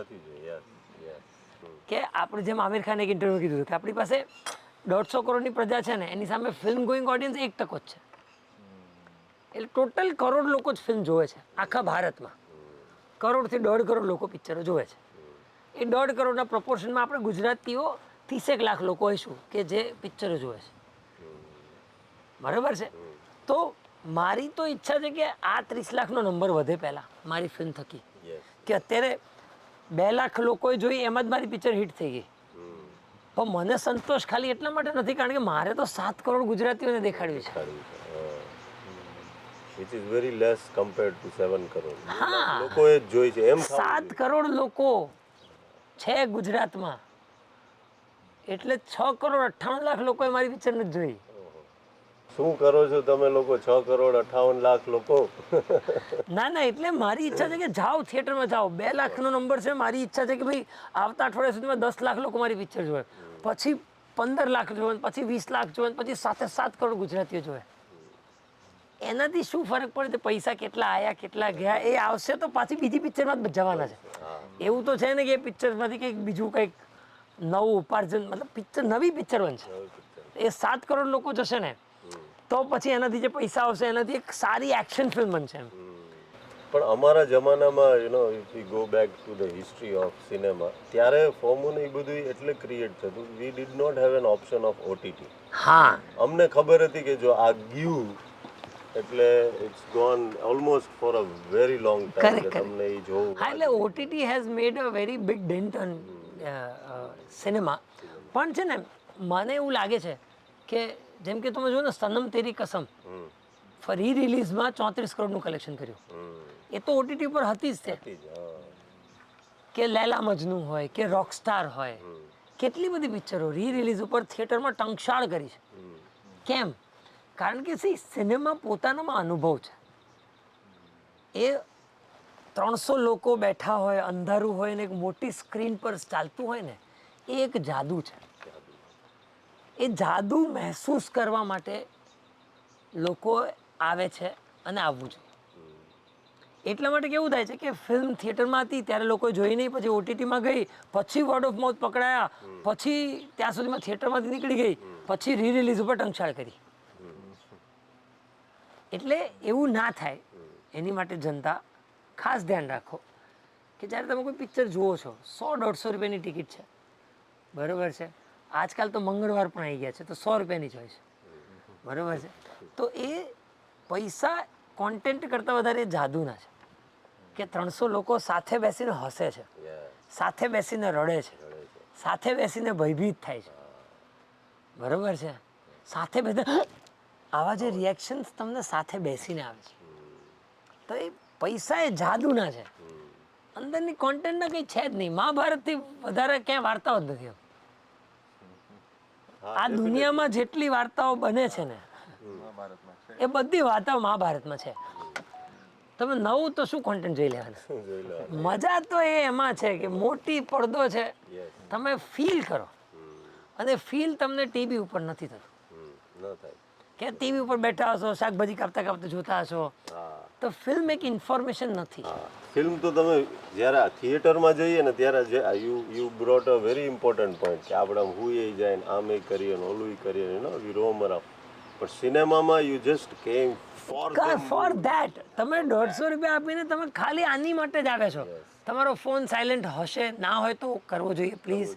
ડેટા વેટા બંધ કરીને પિક્ચર જોવા બેઠા હશો, બીજું કોઈ જ છે, તમે ઘરમાં બધાને કહી દીધું હું પિક્ચર જોવા જાઉં છું, હા, એટલે ઘરના કોઈ ફોન નહીં કરે, મમ્મીનો મેસેજ નહીં આવે શાક લેતો આવજે, કંઈ પણ એમ. તમે ઘરમાં ટીવી જોતા હશો ત્યારે તો 50 વસ્તુ હશે એમ. આ ફોન વાગ્યો ને આ થયું ને તે થયું ને મતલબ ફલાણું થયું. કેમ? કેમ કે નાની સ્ક્રીન છે. નાની સ્ક્રીન છે, યસ. સ્ક્રીન નાની છે, એનો જાદુ ઓછો છે. એટલે ઓટીટી નો ઉપયોગ ખાલી એક હદ સુધી બરાબર. સેકન્ડ વ્યુઇંગ માટે બેસ્ટ છે. બીજી વાર જોવા, હા, બીજી વાર સેકન્ડ પાછી વ્યુઇંગ જોવા માટે ઓટીટી બેસ્ટ છે કે ચલો આ ફિલ્મને સ્ટડી કરીએ કે આ ગમી છે તો જોઈએ બીજી વાર. તો don't consume film as an information, it's an emotion. Emotion. I wish કે જે અમારા જમાનામાં જે ક્રાઇટેરિયા હતો ઇન ધ Please પાછો લાવો યાર. ફાધર એ જમાનામાં હતો કે our success story was based on કેટલા વીક ચાલી, કેટલા વીક ચાલી, કેમ કે કેટલા લોકોએ જોઈ. યસ, સિલ્વર જુબિલી, ગોલ્ડન હા, correct. કે વિચારો 25 અઠવાડિયા સુધી ચાલે, 25 બધા સુધી પહોંચી ગયા. બધા સુધી પહોંચી જાય. સો આઈ વિશ ધ સેમ ફોર જિંદગી વન્સ મોર. Yes. કે ખૂબ બધા અઠવાડિયાઓ સુધી જોવે, માણે, અને a family feeling of father and son is absolutely very beautifully portrayed in this movie જિંદગી વન્સ મોર. કદાચ આ જોઈને ઘણા બધા ફાધરને પણ એની જિંદગી પાછી વન્સ મોર જોવાની જરૂર ઈચ્છા થશે. Absolutely, that's my guarantee. You will look back into your past 100%. જે લોકો ફાધર છે એ લોકો માટે ખાસ, કદાચ તમારા દીકરા હારે જોવા જવાની ટેવ ના હોય કે ન જવું હોય તો તમારા ફ્રેન્ડ્સ સાથે જાઓ, તમારા વાઈફ સાથે જાઓ, કે કોઈ પણ રીતે જાઓ. But as a father I absolutely recommend કે આ મૂવી જોવું જોઈએ. અને આ આપણી આખી જે મૂવી છે જિંદગી વન્સ મોર, એ આખી બેઝડ છે એક ફાધર સનના રિલેશન ઉપર. અ વેરી બ્યુટિફુલ રિલેશન અને બહુ અનટચડ રિલેશનશિપ છે. આના વિશે બહુ સિનેમામાં એટલી રીતે વાત નથી થઈ જે રીતે આમાં દીપે એટલી ડીપલી લખી છે, અને એટલી સરસ રીતે એ આખું આરતીબેન, દીપ, સિદ્ધાર્થભાઈ જાનવી અને જાનવી, આ ચારેય લોકોને તમને જોઈને તમને એવું જ લાગશે કે આ આપણું પોતાનું જ ફેમિલી આજુબાજુમાં એક ફાધર સન, કે આપણે જ ઘરમાં ભાઈ બહેન કે આપણા જે લોકો હોય ને એ એવું જ ફીલ થશે. એવું જ ફીલ થાય છે કે જે આપણા ડે ટુ ડે આપણા લાઈફના કે આપણા એક ફેક્ટરીના કે આ કે તે પ્રોબ્લેમ હોય, એક બાળક ઊંચો થતો મોટો થતો હોય તો એના શું પ્રોબ્લેમ હોય, કરેક્ટ. પણ એ વાર્તાને અહીંયા it absolutely touched me and to be honest I also shed my little tears when I watch the movie as a father and as a son both. એટલે I wish you all the best for this thank you. And it was lovely talking to you. Thank you Mayurbhai. Of course it's amazing talking to you. અને આ જગ્યા પણ કેટલી અદ્ભુત છે. મસ્ત છે આ મસ્ત. બહુ સરસ.